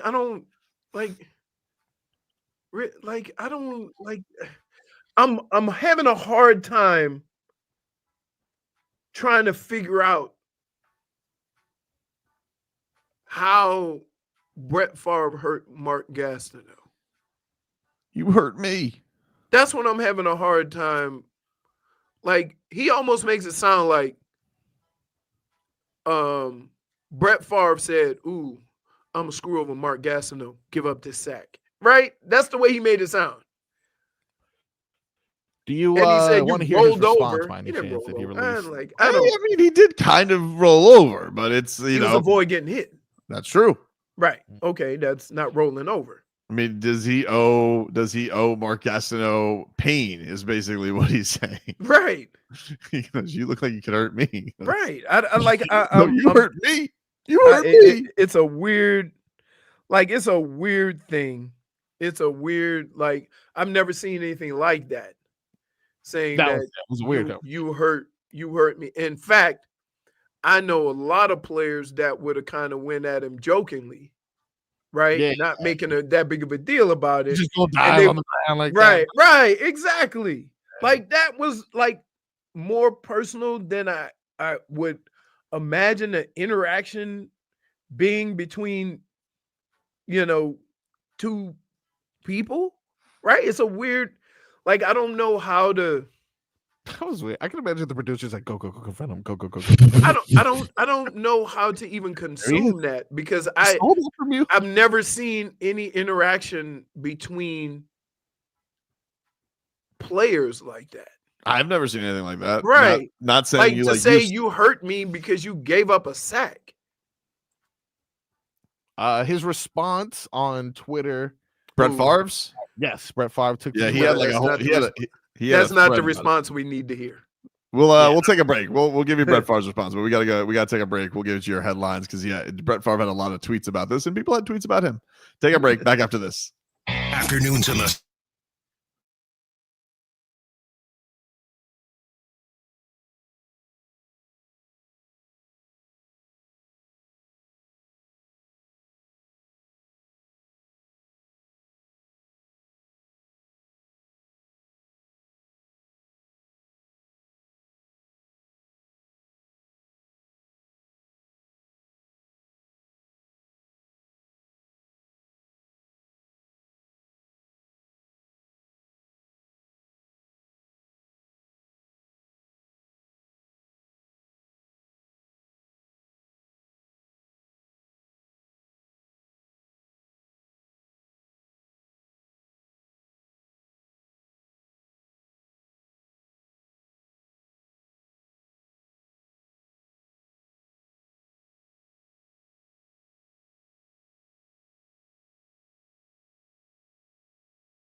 Welcome back, everybody. Tobin and Leroy. Take you guys up until 2 here on the program. Got a little Rats Off a Ship coming up later on this hour.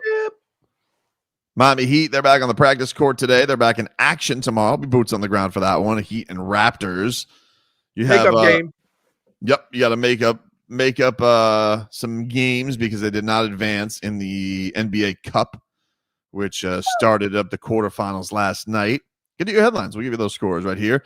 Brought to you by Doral Volkswagen. At Doral Volkswagen, choose from over 300 new Volkswagen models in stock, like the Tiguan, the Taos, and the Atlas. Remember, when it comes to Volkswagen, the great deals are at Doral Volkswagen. You don't have to look at me. I know it's going to end up in the montage. I know. All right. Hey, you can tell by the smirk. He wanted to say it. I'll say it. But no, the first time was like, he's like, you just gonna let him You can't get you guys are like you know what you guys are like? You're like the defensive line that points out a tackle that flinched. Got him. Wait, got him. You don't? Perhaps. NBA Cup last night, the Bucks defeat the Magic 114-109. They look like they're coming into form. Yeah, they've been playing great. Giannis 37 points. Damian Lillard had a huge stretch at the end. He finished with 28 and 9. Is Middleton back yet? This is just so you can make a Middleton joke. Is that what you just want to do? No. I'm wondering if this is where the he played turnaround yesterday. Yeah, he played yesterday. Is this where the turnaround started when Middleton got back? That's all. Doesn't look like he's been lighting the world on fire, but maybe. And then last night, the Thunder beat the Mavericks 118-104. Big game. Good. SGA. He got them next Friday. I'm looking forward to that game. SGA, 39 points, 8 rebounds, 5 assists, and 3 steals, and doesn't a he have a block. weird jump shot? Yes. Very herky-jerky. Yeah. He's good, though. And is it that his neck is like, I don't know how to. Every time I see him, I'm like, does he have a long neck, or just maybe his head is the same size as his neck? Like I'm trying to figure it out. So Mark Gastineau, this whole controversy. You're like, I'm protecting you from yourself.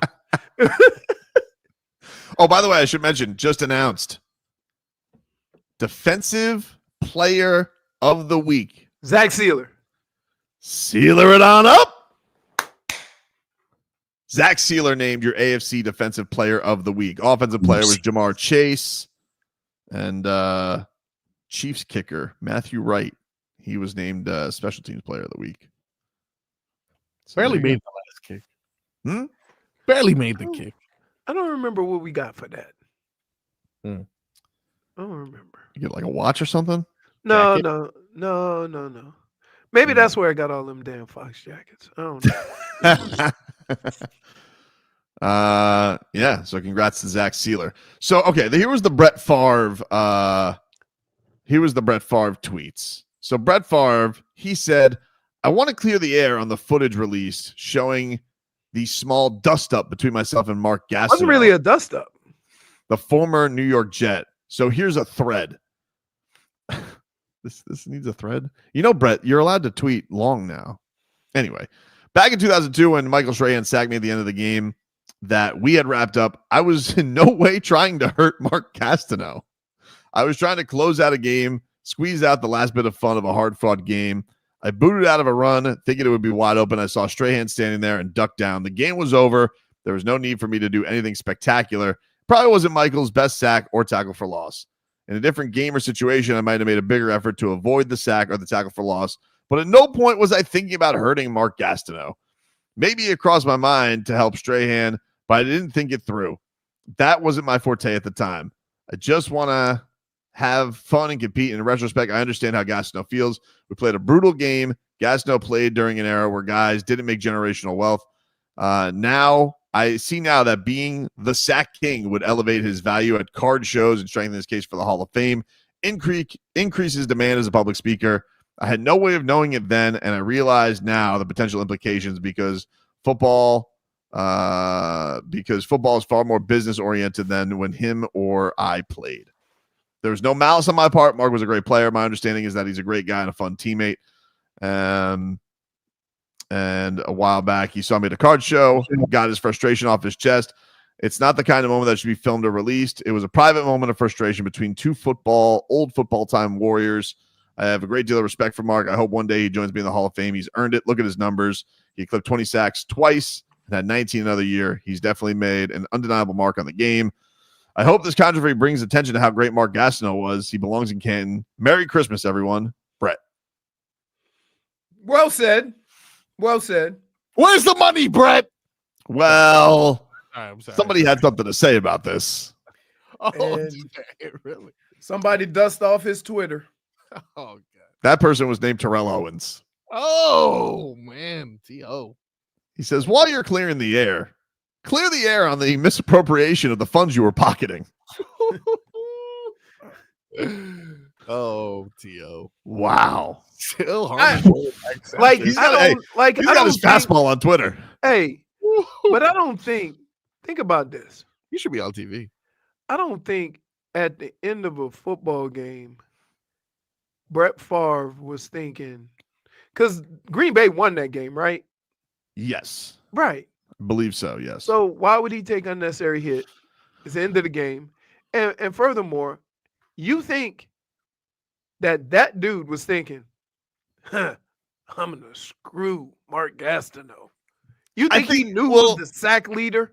That's kind of the thing I think that he's realizing, though. He understands now. But I think he understands now, but I think wasn't his intent. No, he said. I kind of, this is kind of a crazy thing to say, but I believe Brett Favre. Please don't save that as a clip, because otherwise, I never want that for anything else. Totally saving that as a clip. But Brett Favre, I think Brett Favre was trying to do Michael Strahan a solid while not getting hurt. And right. Yeah, you don't think about, what are the ramifications of Mark Gastineau? Right. Even though I think he was there for the game. I don't know. Put it this way. If I made that Tua, what would you tell Tua? Get down. Right? You already won the game. Get down. Yeah, but is that, I don't know the exact situation, but was that a scenario in which he probably just could have kneed the ball and instead scrambled a little? Because it didn't seem like anyone was paying It was the end of the game, though. Yeah, does a kid just get down, take a knee? He would still get credit for the sack. So if he took a knee and he touched him, he still gets credit for the sack. Okay, but what if it's the end of the game, right? You have the lead. A normal situation would call for a throwing it away. No, just a one-step drop knee, before even anyone. Oh, you talking about it? Was it victory? No, it wasn't. Yeah, it wasn't that late in the game. It wasn't that. Okay. Right. So then a play had to occur of some sort. Right. Correct. Correct. He couldn't throw it away. Clock stops. For sure. Well, then, you got the game in hand. For sure. So it seemed like no one else was playing, though. It was just weird. We're doing this. He's scrambling. Oh, he's laying down. Okay. Being told from Tommy Tog, Jimmy Butler is speaking to the media right now. Ooh, Tommy. Oh, we got time. I miss Tommy. We got time. Yeah, we got time. We got time. He's saying, I'm trying to get some clarification, but he says that he's doing his Jimmy Butler thing where he says he actually likes the rumors, not worried about the extension, taking it day by day, and then he has to guard better against Toronto. So I'll try and get all the quotes, but he's basically saying I think he's taking it lightheartedly. Yeah. Damn. Again, he's watched Tyler go through this for 3 years. He's a veteran. He knows how these things go. For sure. I don't think that he's going to be phased at any point in time. Because here's the kicker. Regardless of where Jimmy plays, he going to make his money. Okay? Now, going into this situation, that plays out a lot differently than if Tyler Herro's in this situation. You see what I mean? So, yeah. Pella Larson and J. Ridge didn't practice. What's wrong with Pella? Ankle. Turned his ankle a couple practices ago. That's right. Okay. And Jovic was back. Is he still wearing face guard? I don't know. That's a good question. He don't play. I don't know. He gets like mystery injuries sometimes. But I don't understand why. Like he was like the go-to guy. What did he do something? I don't know. I really don't. I don't. I have no idea. I have Did he no do idea what's going on something? there. Or did he drew something? Dude, stop it. Just saying. Hey, dude, listen. Why do you expect every player that plays for the Heat to be Jimmy Butler or Tyler or Bam? There's certain guys that are in the game for specific roles that might not have anything to do with scoring. You understand that, right? Yeah. Haywood Highsmith. We already got one of those. Yeah, but not at point guard. Tommy's telling me, he says, yeah, he likes them. Changes the boredom of a long season. He answered it with a smile on his face, he said. There we go. I like that. I mean, that's because had he no-selled it where he was like, no, I don't know what you're talking about, I would have been a little worried. But the fact that he's doing the Jimmy Butler humor, okay. I think the thing is, for us or for anybody who wants this drum, it's not new. Like, they've been dealing. Nothing has changed. I think that's what Heat fans are doing. Nothing is like it's out For there. everybody to but get all nothing has shocked changed. and upset about the circumstances that have come out. These are not new circumstances. Somebody just reported it when it was kind of fodder, all season. That the Heat may not be looking to trade Jimmy Butler at all. Let's be clear. But they also are under the situation where they'll listen. Take a break. Back with more after this.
Welcome back, you rascals. Tobin and Leroy here with you, 560 WQAM. Hey, Leroy, can you get a weather update from the Demesman and Dover Law Firm? YourAccentAttorneys.com. Free consultation 24/7. Call them at 866-954-MORE. I sure can. We got some clouds and the winds coming from,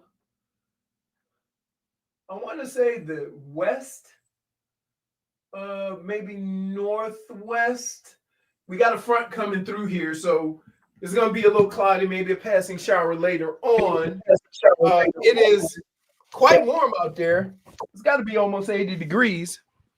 But it's going to cool off because we got a front coming through that's going to come through tonight, and it's quite breezy, 15, 20 miles an hour. Oh, hello, Jennifer. Hello, Jennifer. Hello, guys. You like these? Are you sick of these Jimmy Butler rumors all the last couple days? Sick. Sick of them, dude. Sick of them. Look at Frogboy. He can barely think. That's cool. Although I don't like that you guys were against my whole primary colors thing. Like, that's just something that captivates. That's what people go for. Not against it. Just thought it was a little too nerdy. Yep. Well, I'm sorry. I was an art student at one point in my life. You were an artsman? I was an artsman. Wow. Oh my god. I remember taking art in college. It was not very good. I used charcoal. Charcoal. That was fun. No, you didn't. He tried to grill. That's why he didn't do It's a well. fun medium. That's why he didn't do well, because he tried to put some fire on it and cook some chicken. We had our charcoal grill stolen from us from the parking lot. It was very upsetting. Go buy another one for $12. No, this one was special to us because we actually, what we did was we did a special thing where we went to Bass Pro Shop as a fraternity, and we all got $10 gift cards for test driving a Toyota. And then we took those gift cards and then we bought ourselves a grill. You know what's pretty amazing about that? The story behind it. He's complaining about somebody stealing, right, his grill while walking back to his house with empty kegs. Well, I was recycling. Who's getting the money for recycling? Well, I mean, listen, I'm doing an environmental thing. You know, that's just one of those things. That is fair. I understand what you're saying. But, you know, I felt like we were doing more of a business venture, just stealing and you know, not doing anything with the grill other than using it. That's just straight theft. You're not really resurfacing or reusing the project. Would it have been recycled if you would have left it where it was? I don't know. Hard to say. No, never really thought. You don't know what their plans were. They with told that. me reuse the kegs. You can just throw them away. I mean, that's kind of why kegs are used, are they not? Because they are reusable. Yeah. That's why Total Wine and More would take back the kegs and offer cash. Or you get even more if you want to store credit. No. Problem? No, just degenerate. Your I'm not a degenerate. Degenerate activity. Everybody's got to find some things to do in college. I don't see what the big deal is. You're drawn with charcoal and stealing kegs. I can't. I'm still. It's just the irony behind this. You're complaining about getting a grill stole that you scammed. Some people by play having for everybody fun, in your other house people by having steal everybody in your house get a $10 gift card. I don't like the word scammed. Bass Pro Shop wanted people to test drive this Toyota. We took part. They all gave us. I mean, what's the difference between us buying 10 free Bass Pro Shop hats and one big grill? What's the difference? Timbo slices. Typical Barry University rat behavior. Yeah. They do seem less proud of me every time I'm around Barry. You know, like I always feel like, oh, you know, we've made it. You know, as a show, we've been around for a while. I feel like we should be distinguished. And I just feel like every time I'm around Barry people, they seem less proud of me, not more proud of me. And I don't understand why. They hear the stories. Typical rat behavior. They hear the stories. I don't understand it. Really? I got Barry University right here. Represent. Hey. All I know is one day, Tommy is going to be in college. Date South says that was the boot keg scoot boogie. The origin story. Crazy, man. Someone cutting grass right outside of your room? Yeah, I'm sorry. Landscapers just think it's okay to do that anytime. Love that. Does Scooby hate the landscapers? Sometimes if they get too close, but not really. Not my dog. We haven't heard him, so that's good. My dogs want to play with him. I don't think he wants to play with them, though. I've seen your dogs. Very big. If he throws one frisbee, though, you get one. That's it, yeah. Maybe two, because one will chase the other one while he's going to catch the frisbee. Very annoying. Zeus is very annoyed by Dre. Because Dre can't catch, but he can chase. We'll take a break. Speaking of typical rat behavior, Rat off a Ship is next. I'm Chelsea Messenger.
Rats off a ship. Welcome back, everybody. It's Tobin and Leroy here with you. We're going to get to Rats Off a Ship here in just a second. But before we do that, let's talk about the best dry cleaning in South Florida, Leroy. Yes, and that is our friends over at A&T Dry Cleaners. Our boy Ira, 40-plus years, owned and run Leroy. And he always wants to take care of you and our audience. That's it. All you got to do is give him a call. 954-610-9383. Ask to speak to Ira. He will hook you up. They have a seamstress on site. Call and get a quote.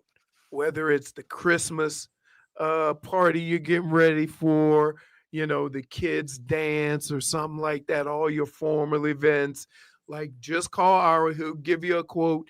And guess what, Tobin? Let them know if they mention our name, what happens. If you mention Tobin and Leroy, unlike other places where they may kick you out because those guys are too silly, Ira, he's going to take care of you. And he's going to give you 25% off your order if you mention the Tobin and Leroy show. And trust me, guys, once you use R&A and T Dry Cleaners, you're never going to want to launder your own clothes again. And as Leroy said, you get directly right to him. You text him, you call him whenever you want, 954-610-9383. Seamstress on site, same-day sewing, family business. They got it all for you. You got your formal events coming up.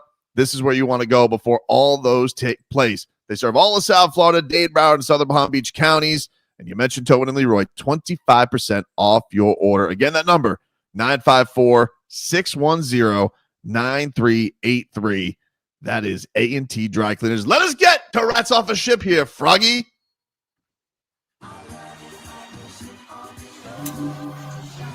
Oh, righty then. Wow, it sounds like J-Fig is in the Honestly, this is really bad. I don't know if anyone wants to take it from me. Or do you mind the noise because it's getting really loud? I'm very close. I don't mind it. Oh, I like the chaos. Like a hurricane. Nah, I like it. I like you being in the hurricane. It makes it fun. You can't make these things up. It's so bad. There's always something going on. All right. Well, number one, we have the Jake Burger trade. How do we feel about that, boys? Oh man, we love Jake Burger, friend of the show. Big fella, hits tater tots. I don't like it. He did make a lot of money. So what are you actually going to get for him? They got 3 prospects, what they always get. Do we know any of them? I didn't know. No. I mean, 2 of them are teenagers. Yeah, I saw one that said, he's the 18th best prospect in the Rangers. What? Really? So they get to keep their 17th best, their 17th highest? Who cares about the 18th? That's the third baseball team. I went to a ranking system of, all right, well then maybe the Rangers have a stacked system. And then I just kept scrolling and scrolling and scrolling. And so they were 24th. I was like, oh man. All right. Well, so where are the Marlins? They were high. I think they were 10th. So let me just chew on this for a second. Mm-hmm. So the 24th best farm system, you got their 18th best player for a starter in your organization who doesn't make a boatload of money. Yep.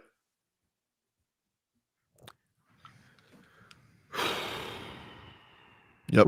Rats off a ship. I don't get it, man. I'm rats off a ship. I don't.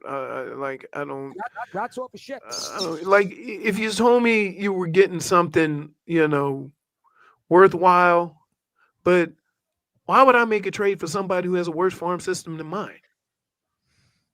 Conversation when you're talking to the manager and interview process at Clayton, you talk about resources, finances, what you can spend, how it works on, those kind of things.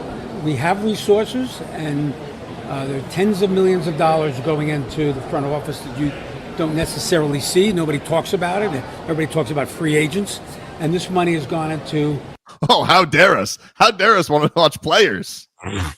How dare us, Bruce? You know why? Oh, you know why? Talk about it. Because players. Because tens of millions is not going to get you any players. It's like you throw on the Alan Parsons.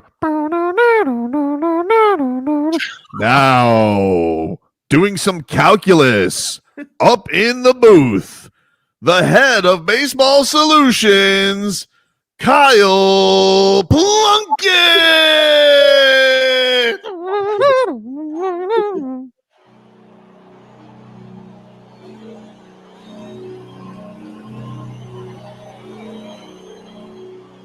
This is Goosey's, actually. At Right Calculator. You know him. The fastest math whiz in the West. He was a Tampa Bay Ray before he hit puberty, and he might be there someday, but now he runs your fish. Peter, bend the budget like Bendix. I'm a big snack time guy. I already got a nickname. I mean, this might be, how can I put this? The first organization where the front office makes more than most of the guys on your team. Yeah. They should take the team from us. I don't think South Florida deserves a baseball team anymore. How about South that? Florida deserves a baseball team. You're right. I don't think they should take the team away from that management group. How about that? We said that the last time. Did South says the mascot should be an abacus. And just go his head back and forth, and the beats go. Welcome to opening day, everybody, where we're going to teach you about war. What else? I think we're all rats off a ship on the Jake Burger trade. Yes, Jake. we're all What rats else? off the ship. Yes. What are we doing here? What else Well, you for got? number 2, we have candy canes. Oh, in the spirit of the holidays. I saw one. Whoa. I saw a picture of one, and I hope this is not what you're putting up there. Just what? We're just putting. I think she just means candy canes in general. Yeah. Candy You know they canes have in mac and cheese candy canes. Ew, what? Yeah. Where do they sell these? What's going on? Now, I will tell you, I'm a big fan of the Jolly Rancher candy canes. You like a special type of candy cane? But I feel No, like it's not a candy cane, though. Yeah, it is. Technically, it is a candy cane. If it's So shaped like a candy cane, it's a candy cane. It's candy in the shape of a cane. Are you talking about a mini candy cane? Because a mini candy cane is not a candy cane. you No, I'm know, talking about the those ones do that hang on hit the trees. different than the regular ones. Oh, the mini I ones like the do mini hit. ones. No, I like a mini one. I like Can the I- mini one. But I'll tell you what I hate about a regular candy cane, and it's just gotten worse over the years. None of them can survive the unwrapping. They can't. None of them can. And that's why I'm rats off a ship on candy canes these days. Out of all these years, do you think they have the structure correct? You think they would? You think they would? Here's the problem.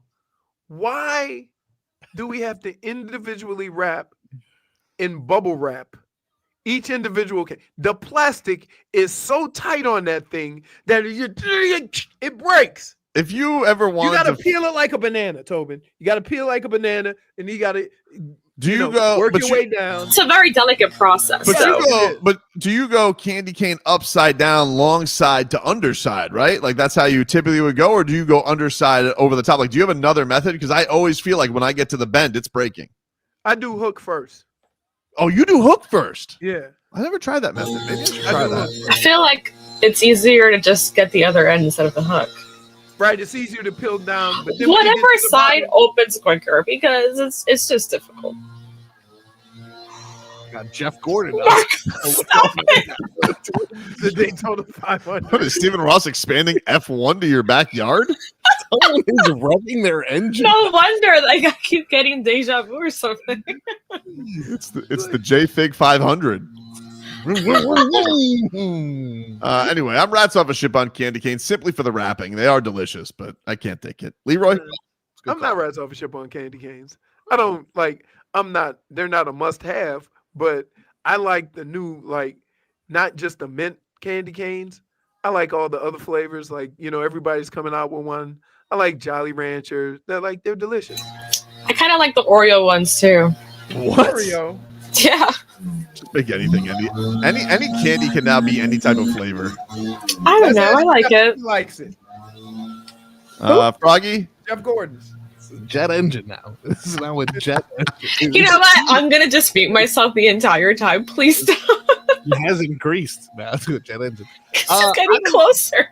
I don't agree that what you guys are considering candy canes are candy canes. Like, to me, candy cane, red and white, mint, classic, breaks apart when you open it. Gets stuck. Hold on, but wait, before you even say anything else, you can break the hook, and that's the quickest way just to have open it. Yeah. to open it. Yeah. That's so definitely wait, what I so do. wait, you say a candy cane has to be mint? Has to be mint, and it has to be red and white. How about that? But that's like, why? Because the other ones, for example, a Jolly Rancher candy cane is a Jolly Rancher in the shape of a cane, but it's the worst form of Jolly Rancher. Literally, is it candy? every other Jolly. Is it candy? It is candy. Is it a cane? It is candy. Can we really be taking that much opinions from someone who doesn't like seafood? No, okay, this is completely different. I am a candy connoisseur.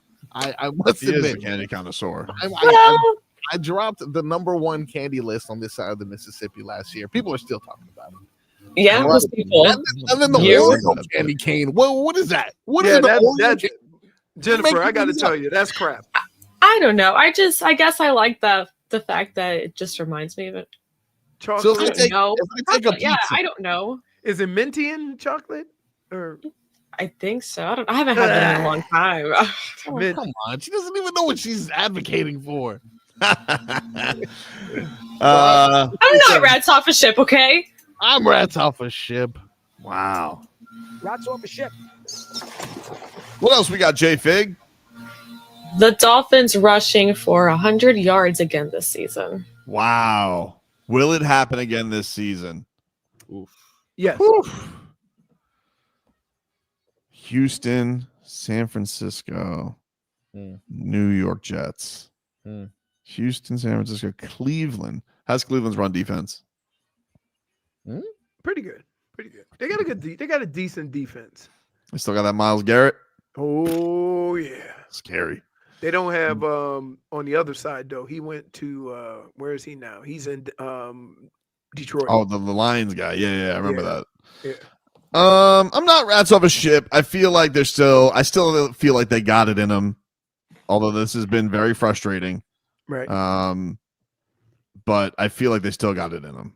Yeah, I think like sometimes you get caught up in playing a certain style and you get away from some of the things that you do. And then you watch the film and you make a conscious effort to get back to it. And I think this is one of those situations where, yeah, we got to make a conscious effort to run the football and run the football not sideways. So, yeah, I think they'll do it again. Because it only takes, with one of these running backs, it only takes 150-yard run and you're going to do it. Looks like they haven't had a 100-yard rusher, though, all season. No one's cracked Really? Yeah. They haven't had a 100-yard rusher? Nope. I mean- 97 is the highest they've gotten. Etienne had a 97-yard game against the On how many carries? That's the thing. Like, there's not any on 10 carries. See, nobody's actually. When was the last time they went over 100 that game? Right, but has a back had 20 carries? So that look. plays in, like you also have to consider that. Let's see. I'll look at his highs. What about you? So you're not rats off a ship. J Fig? No, I'm not. I'm not rats off a ship, no. Froggy? I am not rats off a ship, and I am eyeing the Cleveland game. Of the remaining opponents, Cleveland is ranked the lowest at 22nd with their rush defense, allowing 127 yards a game. Unfortunately, Houston is 10th with 109. San Francisco is 12th with 115. The Jets 16th. So it seems like if there's any chance of us doing it, it's going to be against Cleveland, and I think we'll get it done. The highest is so far the highest it's been so far this year, Leroy. Damn it. 19 carries by Mostert against the Patriots and Devon Achane this year. He had the lone 20 carry game, 22 against the Buffalo Bills in week 2. Yeah, so think about that. Like you only had one back 1 week had more than 20 carries. So you're not running the ball like that anyway. And the New England game, I believe Achane was knocked out of that game with a concussion. Yep. So Yeah. they probably wouldn't even gotten that close if he didn't get knocked out. Then Yeah, old Fumbles McGee. No, then he had the. Oh, the helmet. Yeah. ESPN has tiny helmet, big man, tiny helmet. We had little man, big helmet. I think the most adorable part was that his mom made him go out there and do it, though. So you can come back, but you got to wear that Guardian cap. Give us another one, J-Fig. What else we got? Jorge Masvidal fighting Michael Chandler in Miami. That's the rumor. I'm not rats off a ship. Great fight. First of all, here's who needs to be rats off a ship. Michael Chandler on ever fighting Conor McGregor. Stop talking about it. Stop worrying about it. That man's never fighting ever again. Stop pursuing it. Fighting Masvidal in Miami. Those two, impossible. That's not a good fight. Impossible. How long does it last? 12 seconds? Oh, I don't know. Because both pretty durable guys. Both pretty durable guys. Yeah, I could see that. I could see that being a fight of the year candidate. As long as Masvidal is not washed. There is potential for that. Has he lost his last 2 fights? I think he lost his last 3 fights, but he only got knocked out in the one with Usman. Usman sent him to the Shadow Realm. I think that's the only time he's ever been knocked out. Really? Yeah. I mean, man, that was crazy. What that arena went. You see, Masvidal's record was recently broken, I believe. Was it? I believe it counts, but it was a bare knuckle event. Does that count? Like it's not UFC. Well, bare knuckle. The Yuli Diaz had the record with 3 seconds. I saw somebody had 2 seconds the other day, 2.9, and I got some questions. Oh, I got questions. I think they took liberties with that record. What? I'm like Mark Gastineau. I think that they took away his record. To be honest with you, I think the ref. Took liberties, and I think Yuli still has the true record in my mind. That's just me. What do you mean the ref took liberties? He took liberties. He took liberties. The guy was breakdancing, it seemed. He was breakdancing. He got hit and he started. He just like went straight down. I don't know, man. I don't know. Now, the only thing that I will say, because I'm watching this now, the ref was in between them, right? Mm-hmm. That was clear, and then fight. Masvidal had to run from across the cage. That adds a few splits. Yeah, it absolutely does. I don't think you could have a faster I don't know if it's possible to have a faster knockout in UFC, because the difference between bare knuckle and UFC is you toe the line in the middle of the cage. So I don't know if it's possible to do faster than 5 seconds. Because then you also have to imagine the ref is also usually giving them some distance. So then he has to run and then wave. Yeah, true. Get in there, Yeah, that's like a second and a half right there. Crazy. But no, not rats off a ship. Going to be an excellent fight if that fight does happen in Miami. Yeah, I'm not rats off a ship. I always enjoy when Masvidal fights, especially in Miami, the crowd, and Chandler's Yeah, I think that's like the main point there also, that it's in Miami, so it's gonna be crazy. It's going to be a crazy atmosphere. I'm sure they're going to give us a monster title fight for that one too. So should be exciting. Froggy? I'm rats off a ship, dude. What? Go off a ship. Yeah, for one reason only. They got to make sure they look out for my boys this time. All right. We don't need no nosebleeds changing. Dude, they put us up there. True. And they had us by food that we couldn't see. Look at that. It was like candlelit dinner up there. Pitch black in there. Crazy. Had to feel your way around. Had to feel my way around the snacks. You were blindfolded and had to like. What is this? A chicken wing? Guess your food. Yeah, we were way up. But then the time before, when we were at the BBT, right? We were on the floor. Yep. Oh yeah. Yeah. See, See, we were right there. Come on, Tobin take yelled care at of me. my guys. You weren't acting professional. So I was very You weren't professional. What are you talking about? That's probably why you guys are now in the nosebleeds. No, it's not. Hey, I was being as professional as I could possibly be with the guy next to me while enjoying the fight and having a couple of cocktails. We'll take a break. More to come here on the show. Some chicanery going on in an NFL locker room mocking our favorite college team. I'm not happy about it. That's next.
MC.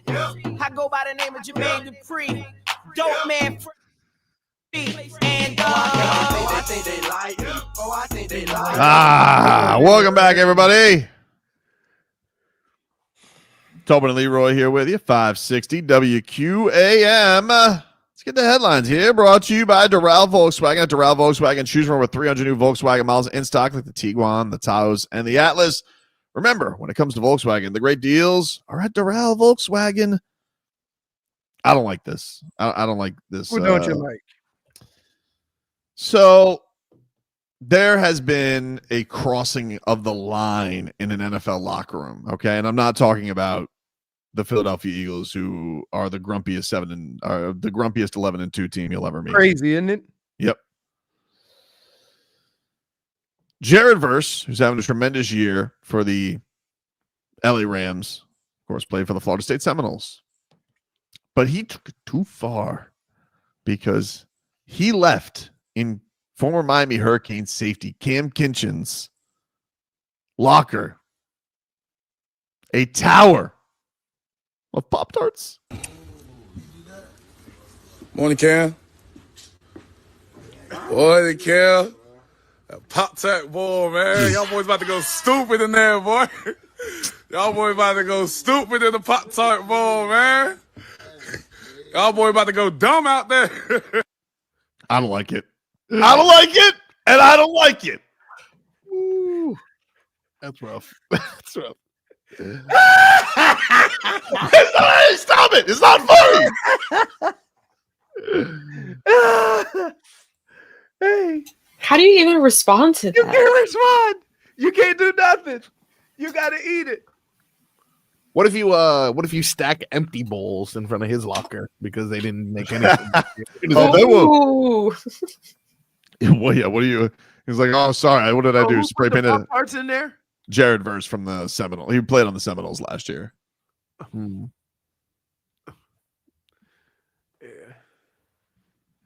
I mean, but here's the deal.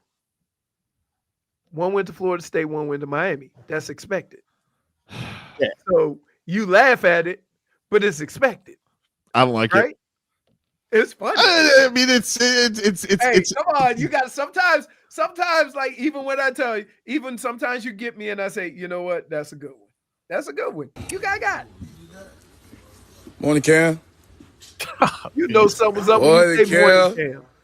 Pop Tart boy, man. Y'all boys about to go stupid in there, boy. Oh. Y'all boys about to go stupid in the Pop Tart bowl, man. Y'all boys about to go dumb out there. I don't like You it. just stand there stuck on stupid. You can't say nothing. Can't say nothing. You did at least get them all the flavors. Very kind of him. Very kind. And, thought out. Not just like, your team sucks. You went through the hassle of not only Florida putting State even going to a bowl? No. What? No. 2 games, dude. Then garbage. Hold up. Trash. So he should put a toilet in front of his. Right? Trust me, I've already had these conversations with FSU fans. Step number 1, they refer to last year. That's always number 1. Number 2, last year where they got railroaded by 60 points. Look, I'm obviously not the one making this argument, and it's stupid, but any FSU fan I talk to is like, well, at least we went last year. And when I talk about this year, they, someone told me they're saving a seat for me in the college football playoff. And I was like, shut up, dude. Your team won 2 games. You're the reason they're here. Really? Like, honestly. The reason the ACC was so disgraced this year was your fault. You're supposed to have it some kind of pride. You sit here, you whine the entire season. Oh, we want to sue the conference. Oh, we want to be in the please, SEC, please take us home. Oh. Imagine that. But at least while you're still in the ACC, can you at least Clemson, as much as I hate Dabo Swinney, and let me tell you, I hate that guy. Okay? At least that guy showed some cajones to go out there and still take over the conference and win the championship. You guys want to sit here and whine and bitch and moan. Oh, at least Clemson's in a lawsuit, but they were still good enough to win the conference. What the hell was this year from you guys? 2-10? Gross. 2 wins? How is that possible? How do you go from undefeated to 2 wins? I've never seen that before. That's a drop off that must be studied. We need to get the analytics on it. We need to really determine what went wrong because I'm gonna tell you what went wrong. The quarterback is not there no more. I mean, but did he make that much of a difference? Because like Leroy, wait. We'll find out next year. I'll tell you who may be up on NIL is that Uyangalale. Oh my God. Enough of this guy. Isn't he like 40 now? How long ago was that game that he replaced Trevor Lawrence? Right. He's a professor. Him and Aaron Rodgers went to college together. One is playing in the NFL, one's still playing in college. One collective NIL. Heat Colt is saying the right thing, though. is going to win the most prestigious trophy, the Pop Tart trophy. It is a good-looking trophy. Really good trophy. Really good trophy. An actual operating toaster, I've confirmed. With no one. I didn't ask anyone, really. But it's a good-looking trophy. We know. Looks good. I mean, how much would it take? I mean, they went with the OG Pop Tarts, though. That's strawberry. Yeah. My daughter had a Pop Tart today, but it freaked her out because it had like a face on it, like a smiley face. Like, it's not going to feel anything if you eat that Pop Tart. She's crying while she's eating it. Why is it smiling at me? But Daddy, I'm so hungry. I'm like, let me tell you about that steak you had last night. Oh! Are you familiar? Wow.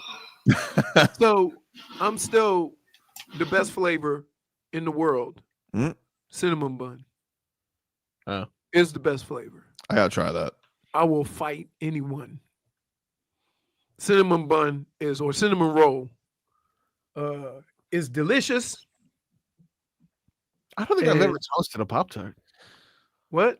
You know why? Let me tell you why you haven't toasted a Pop Tart. That's crazy, man. Because you want everything now in a hurry. You can't wait the 12 seconds for it to heat up in the. I just don't think it makes it that much better. What? Are you kidding me? You're missing out because if you toast it, it's the best. There's nothing like taking a Pop Tart and having to do this in your mouth. Because I'm bringing it. Yeah. The inside stuff is so hot. You're gonna bring a Pop Tart in? I'm bringing in my toaster tomorrow, and we're having Pop Tarts. Oh yeah, I'm cinnamon bun. I like the chocolate chip one. Of course you do. You're a child. I think you're making things up. She's been making things up. No, it's true. It's a thing. Let me tell you something. They also have the cookies and cinnamon cream. roll Those are my Pop two Tarts favorites. is a life changer, game changer. In fact, you know what I used to do? Take the cinnamon Pop Tart, heat it up, crunch it up, put it in some ice cream. Thank you. Ooh. Thank you. You love putting things in ice cream. But you don't like I don't really like ice cream. It's so weird. But I don't really like ice cream, but if it has a brownie in it, loves a cold some a la mode, loves or some nuts and stuff like that.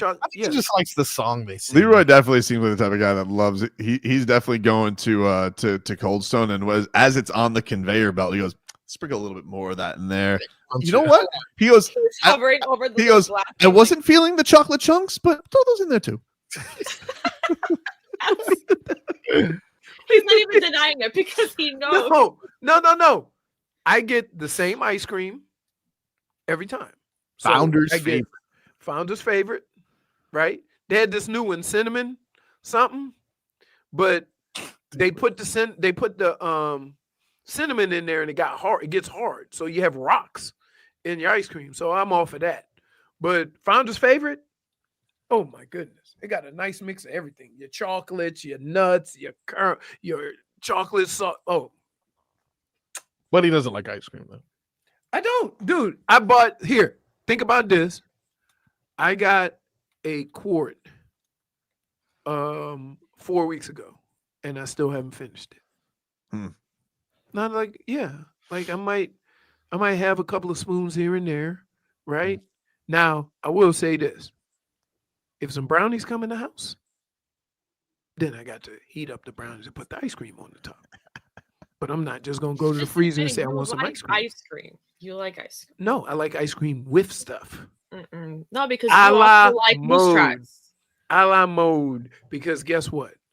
Like, I don't like cobbler, but I'll have cobbler with some ice cream. We close it on this. Schmeathan says that Marcos is a la Toad. Oh. Point for Take a break. Back after this.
I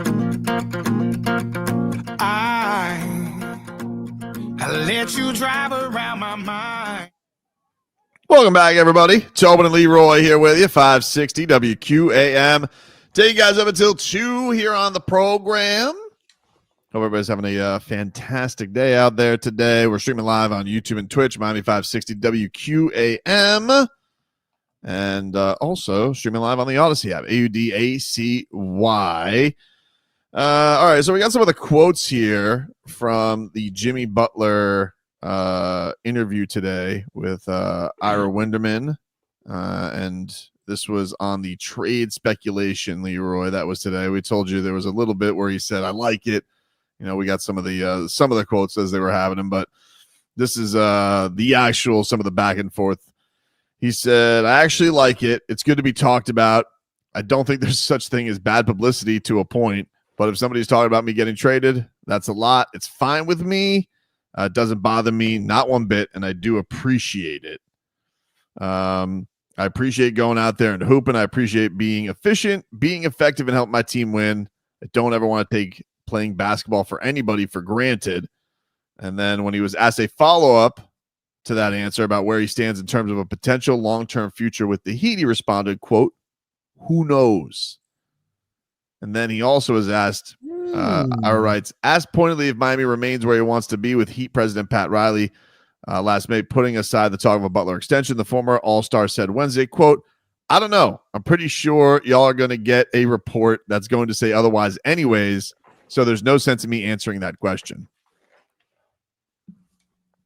Why would they do that? Because here's the problem. Answer the question, Jimmy. No, but here's why Jimmy's smart. Calm down, Frog Boy. Here's why Jimmy is smart. Because they ask you a question, they run back to the other side and say, well, Jimmy said this. Mm-hmm. And so Jimmy just kind of squashed that by saying, mm-mm. I don't know if he squashed it. He squashed it because now he closed the door, but he left it a little bit open. Well, the Heat left it open. They didn't want to give him an extension. No, I mean, he said he understood and accepted. The door was closed. The door was open when they did that. I was like, oh my God, what did Tobin do? Well, hold on. Hold on. If the Heat went in the toilet and traded him for assets and he said, I wanted to end my career in Miami, yeah, does anybody bat an eye at that? Like, he told them last year that he wanted an extension. He wanted an extra year on the contract that he had. And then they said no. He said, well, about. Reportedly. Because you can't ask for an extension a year after. Why not? Why can't he ask for an extension? Exit. Why can't he ask for an extension? Because it wasn't a great year. Bad taste. Oh, dude, his knee got messed up. You guys are great rat bastards. This is what annoys me about it. You want to know something? This is how Dwayne Wade ended up in a Cavs jersey because you didn't look the same, and then you try to make Josh Richardson the star of the team. It's not the same. Okay, you and the missus, anyone and their partner, for example, you guys are not on speaking terms because you have a disagreement of some sort. You're not then going to ask for a little alone time tonight, are you? You're going to wait till things are appropriate. Jimmy should have waited till things were more appropriate for him to ask for an extension. When's appropriate? You can only ask for the extension when you're eligible for the extension. You're not allowed to ask for it anytime you want. Oh, the salary now. The salary cap exists. Now these contracts. You're not allowed to ask for an extension, and you can't get an extension. Fugazi, dude. And Pat Riley did this whole. You want to talk about? Pat Riley did the thing where he goes, "Well, I got you a nice anniversary gift the last time," because Pat Riley was like, "We didn't even negotiate the last extension. We just gave it to him." See, look at that.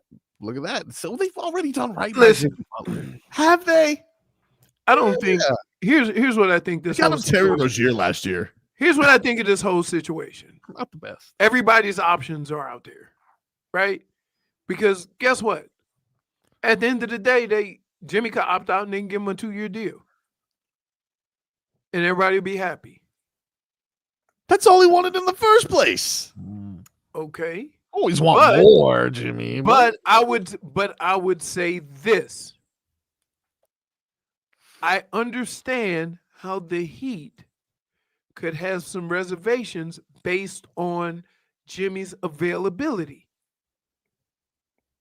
But it's been like that, Leroy, since you got him. Jimmy Butler's had availability issues on the Sixers. It doesn't mean they have to be happy with it. if that is a sticking point for the Miami Heat, there's one or two things that could happen. Jimmy could play the same amount of games and go, now we have to make a decision if we're willing to pay for this. Or he can play most of the games and they go, okay, he understands. I'm still trying to figure out how this front office, okay, and I love the Heat, okay, I love them to death. Don't throw No, I just want to. But no. Going after him, go after him. Don't come in. I really love. But they know I love them. But I'm having a hard time. Love you, but I think we should break up. I'm having a hard. No, I'm not going to break up with anybody. It's not you. I'm having a hard time. I need some me time. I'm having a hard time with anybody over the last 6 years who has looked upon the Heat's problems and been like, Jimmy Butler missing 15 games over the last a year is the issues we've had. No, not the trades they haven't made, not the availability of other guys, not the reliant of too many undrafted guys, not playing first round picks. None of that has been looked upon as an issue. But now all of a sudden he gets to bear the blame because Jimmy's not available. Can I? I think it's ingrate behavior from the fans. I really do. Hold on. There's two things. One thing I'm never going to shake you of, and I think this is where your thinking differs from organizations. And that is, if you're 33 and you miss 25 games, if you're 34 and you miss 25 games, and if you're 35 and you miss 25 games of 82, okay, is it safe to say that we're not going to get the same Jimmy that we got when he first got here? Because they may be thinking, hey, he's on the other side of it. And if that's the case, then why would we extend that guy when he's going to be, now you're talking about 36 and 37 Because when it matters, he plays. Do you? It was a fluke injury last year. He plays when it matters, and he is an extremely great postseason player. But do you understand? He is 35 years old. That doesn't matter to you? I think the fact that the Warriors, Steph Curry's 35 years old. The Warriors are trying to make moves for him. But people would move heaven and earth for Kevin Durant. LeBron James is 40. This guy's been, Leroy, he's been amongst the best. Amongst them in the postseason. He's done what they've done. Maybe he hasn't gotten over the mountain, but he's also had the worst teams. Okay. Not worse than LeBron. Some of the teams that LeBron got to the playoffs wouldn't even be playoff teams. Some of the teams he got to the finals. On the Lakers? No, not the Lakers. No, I'm just saying over his career. But here's what I understand that you love Jimmy. I love Jimmy too. Okay. He said I had nice eyes. But what I'm trying to say to you is that at some point, see, you are willing to be caught or stuck with that $50 million deal with a player that can't play. Can you understand why Pat Riley might have a problem with that? And you keep saying, but he shows up when it counts. He shows up when it counts. Well, look at it from the Heat's perspective. He shows up when it counts. What has that gotten us? Where would they be without him? But that's not, again. But where would they be without him, dude? Like what were they? A lot of like stars on teams. No. Like you for anything the Heat have done that's been close to hanging with Boston or being going toe to toe with Boston, to say that he's not the biggest reason of that is just false. Here, I'm not saying that, but I'm saying, how long are you willing to keep thinking that you're going to get the same Jimmy? I'm telling you, he's got one more. No, you still won't answer the question, though. I'm telling you. Well, I've already. Okay, how long can he do this? I would like you to give me an answer, because if the Heat decide what you decide is going to cost them 40 or 50 million a year. But there is a thing. No, you're still not in. I did answer your question. Okay, I did answer your question. I think he's got one more elite one in him. At least. One more. At least. So maybe two. So you say one more. Yeah. Okay. At least. So that's the player option. Yeah. Okay. So if he said, I'm opting in, and he plays out that last year for 52 million, you're fine with that. Nah, I think you should give him the old attaboy. They didn't even do it to D Wade. That was a mistake. But you understand, in your own words. Don't we learn from our mistakes? Wait, in your own words, you said one more year, maybe two. Oh, I acknowledge. It's like, I acknowledge it's an attaboy. I'm not going to get, I know that what I'm paying for 37-year-old Jimmy Butler is going to be an overpay. But then I'm thinking to myself, what am I going to get? Like, who it makes me happy. If he gets but again, will it make you happy if you're not winning? I don't know that. Yes, you do. I don't know that. Yes, you do. What if I have a championship and then I get a fat cat season of just like riding it out, baby? That's different. You think, hold on. So you think, as currently constructed, this team can win a championship? I think we might be back. Marcos, Jennifer, do you understand how hard it is sometimes to do a show with this man? I don't understand. I said I think we might be back. No. I just asked you a question. This team currently constructed can get by Boston, by Milwaukee, by New York. And that's not even talking about the Western Conference. There's only one team there that they have a juggernaut to go against. I'm not worried about Milwaukee. Milwaukee can kick the sharpest of rocks. Can kick the sharpest of rocks. New York, Cleveland. This is your fandom. It's not my fandom. They just beat Cleveland. Oh. So Cleveland, oh my God, Cleveland lost. Now they're 20-4. Okay, dude. Now all of a sudden the regular season matters. 500 though. No, we're over 500. And over 500. So you're saying, wait, let me. We have games in hand. Hold on. I don't care. I'll give you a pocket full of games in hand. Here's what you're telling me: that this team is the same as the 20-4 team. That they're samesies. Yeah, I think so. This is why it's impossible to do a show. I think so. You make me want to curse all the time. This is ridiculous. I don't know what propaganda Jay Crawford's filling you with, but I just saw propaganda. I just saw these two teams go toe to toe. You saw those two teams go toe to toe. Did you think it was that much of a difference? It's not like the Heat had an insane shooting night. Except one has 10 more wins. Okay, they got off to a good start. Good for them. Good start. What do you want, a medal? Congratulations to the Cavaliers. You guys won October, November. So let me get this straight. Team of the month. And wait. Hold on. I'm asking you.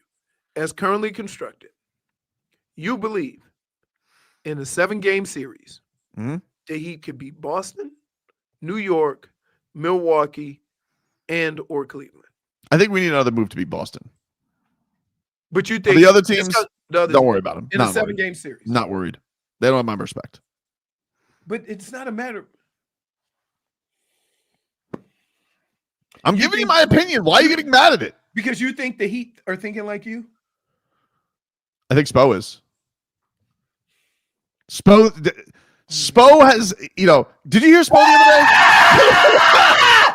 Why? Why are you getting mad at me?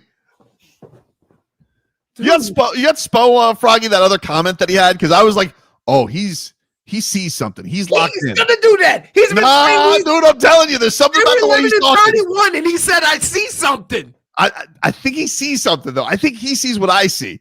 And I'm telling you. I'm getting lightheaded because I'm so mad right now. You have him talking about the rolls, Marcos. Can you get that for me? Because he was like, he's talking about cinnamon rolls.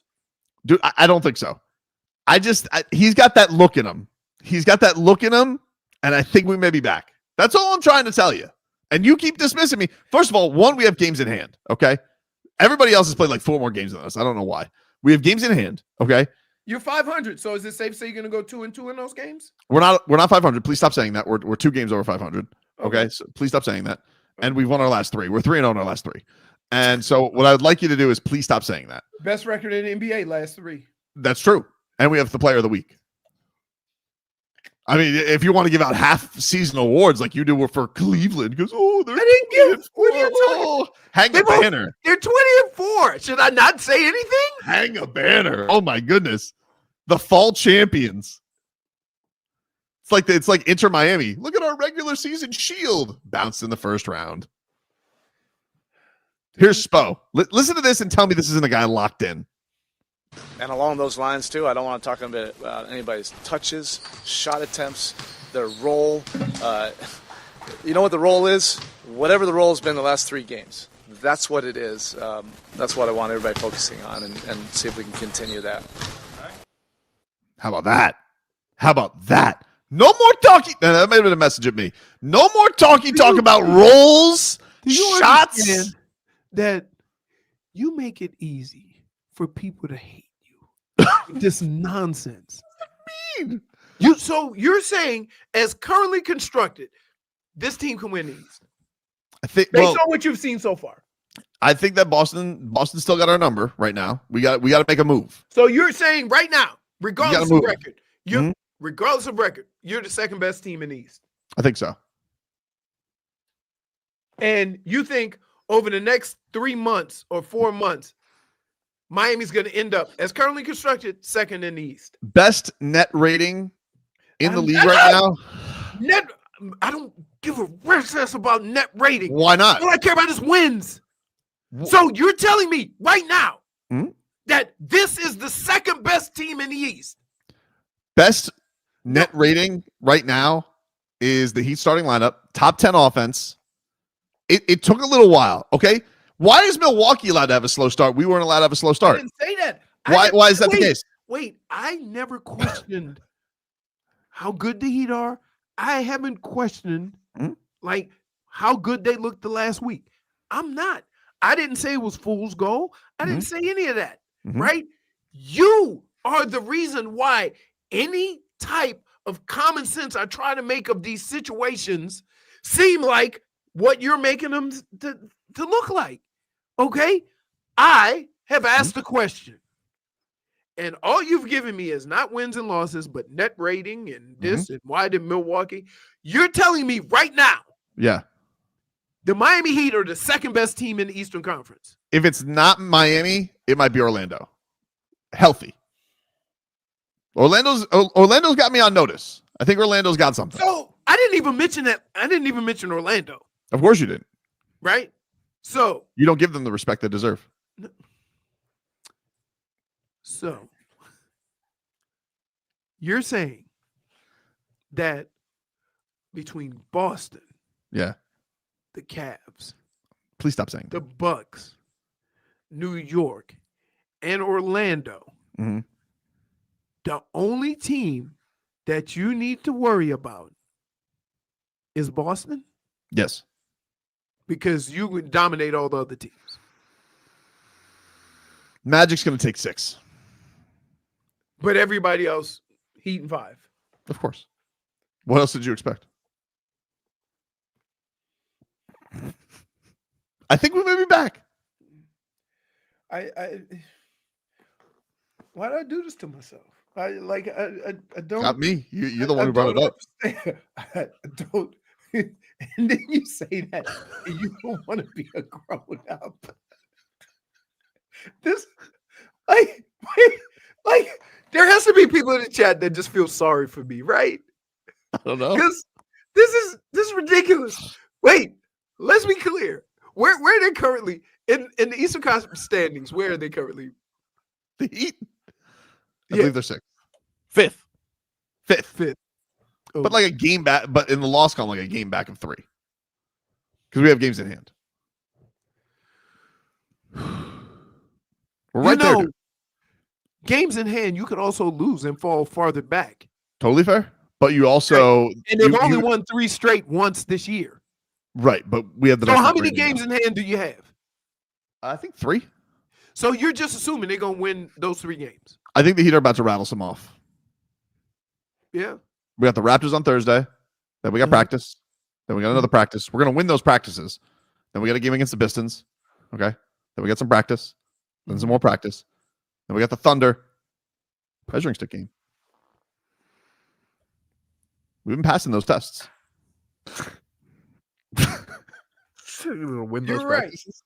You're right. You got to win the practices. Got to win the practices. If you Got to guys be want 1-0 every time you practice. No, that's not true. Because here's what he does when we're at the station looking at each other. He says stuff and then runs out of the studio. Sometimes you walk out on me. You guys trade times. Like sometimes it's Tobin. Because I can't. You. Like I'm trying. Listen, I care about the radio station. I care about our You walked job out, like, and our ability yesterday. to keep it. So I don't want to curse on air. All I know is, but like for the life of me, and here's what I'm willing to say: the Heat look good right now. Tell you that they won't be able to compete with these guys. But at 2 games above 500, they're going to be 7 or 8. Yeah. And so from that standpoint, you're telling me that if they're 7 and 8, they don't have a problem with all the other teams above them except one. Maybe. Yeah. Okay. All right. Okay. Like, bless your heart. Bless your heart. Faithless. Your faithless heart. Bless it. Oh, that's just what old people say when they You just bless your heart. Bless your heart. Take a break. Back after this.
back. Tobin and Leroy here with you. 560 WQAM. Our Dave & Buster's gift card giveaway is back. We got a $250 gift card that you can win to watch football, the Heat, the Panthers, Canes, hoops, and a whole lot more. To enter, go to WQAM.com/contests. Dave & Buster's, eat, drink, play, watch sports. Short segment to close things out here because Leroy. Because you. That's ridiculous, dude. Because you. Ridiculous. Because you. I don't understand why you get so mad at me. You know, you're always the person who says, have faith in your team, believe in your team, support your team. I support my team, and you're like, dummy. No. I have faith. And I believe, but there's reality behind some of these things, right? The reality of it is that for some reason, you think that players are going to be the same forever. And you like Jimmy, so you think he can keep being that same player he was 3 years ago. I'm telling you, that's not the case. That's a fact. But for you to just keep saying, oh, no, he'll turn it on. He'll turn it on. He'll turn it on. Listen, he could. I'm not saying he won't. But I'm saying to keep playing that game and have the future of your franchise based on, oh, Jimmy will turn on in January, is not a way to go about things. Well, he's not turning it on. I mean, he's been playing well this season. Okay, this season. Okay, now you changed it because for the last 3 years you've been saying playoff Jimmy, playoff Jimmy, playoff Jimmy. Now you're saying, well, you can't say that this year because you've been doing it from the beginning. Dude, I just want to give you a Lunchables and a juice box because you really like it's like arguing with a child. We're not arguing the same things. I acknowledge that he's going to age and that it's probably not going to look the same at 37.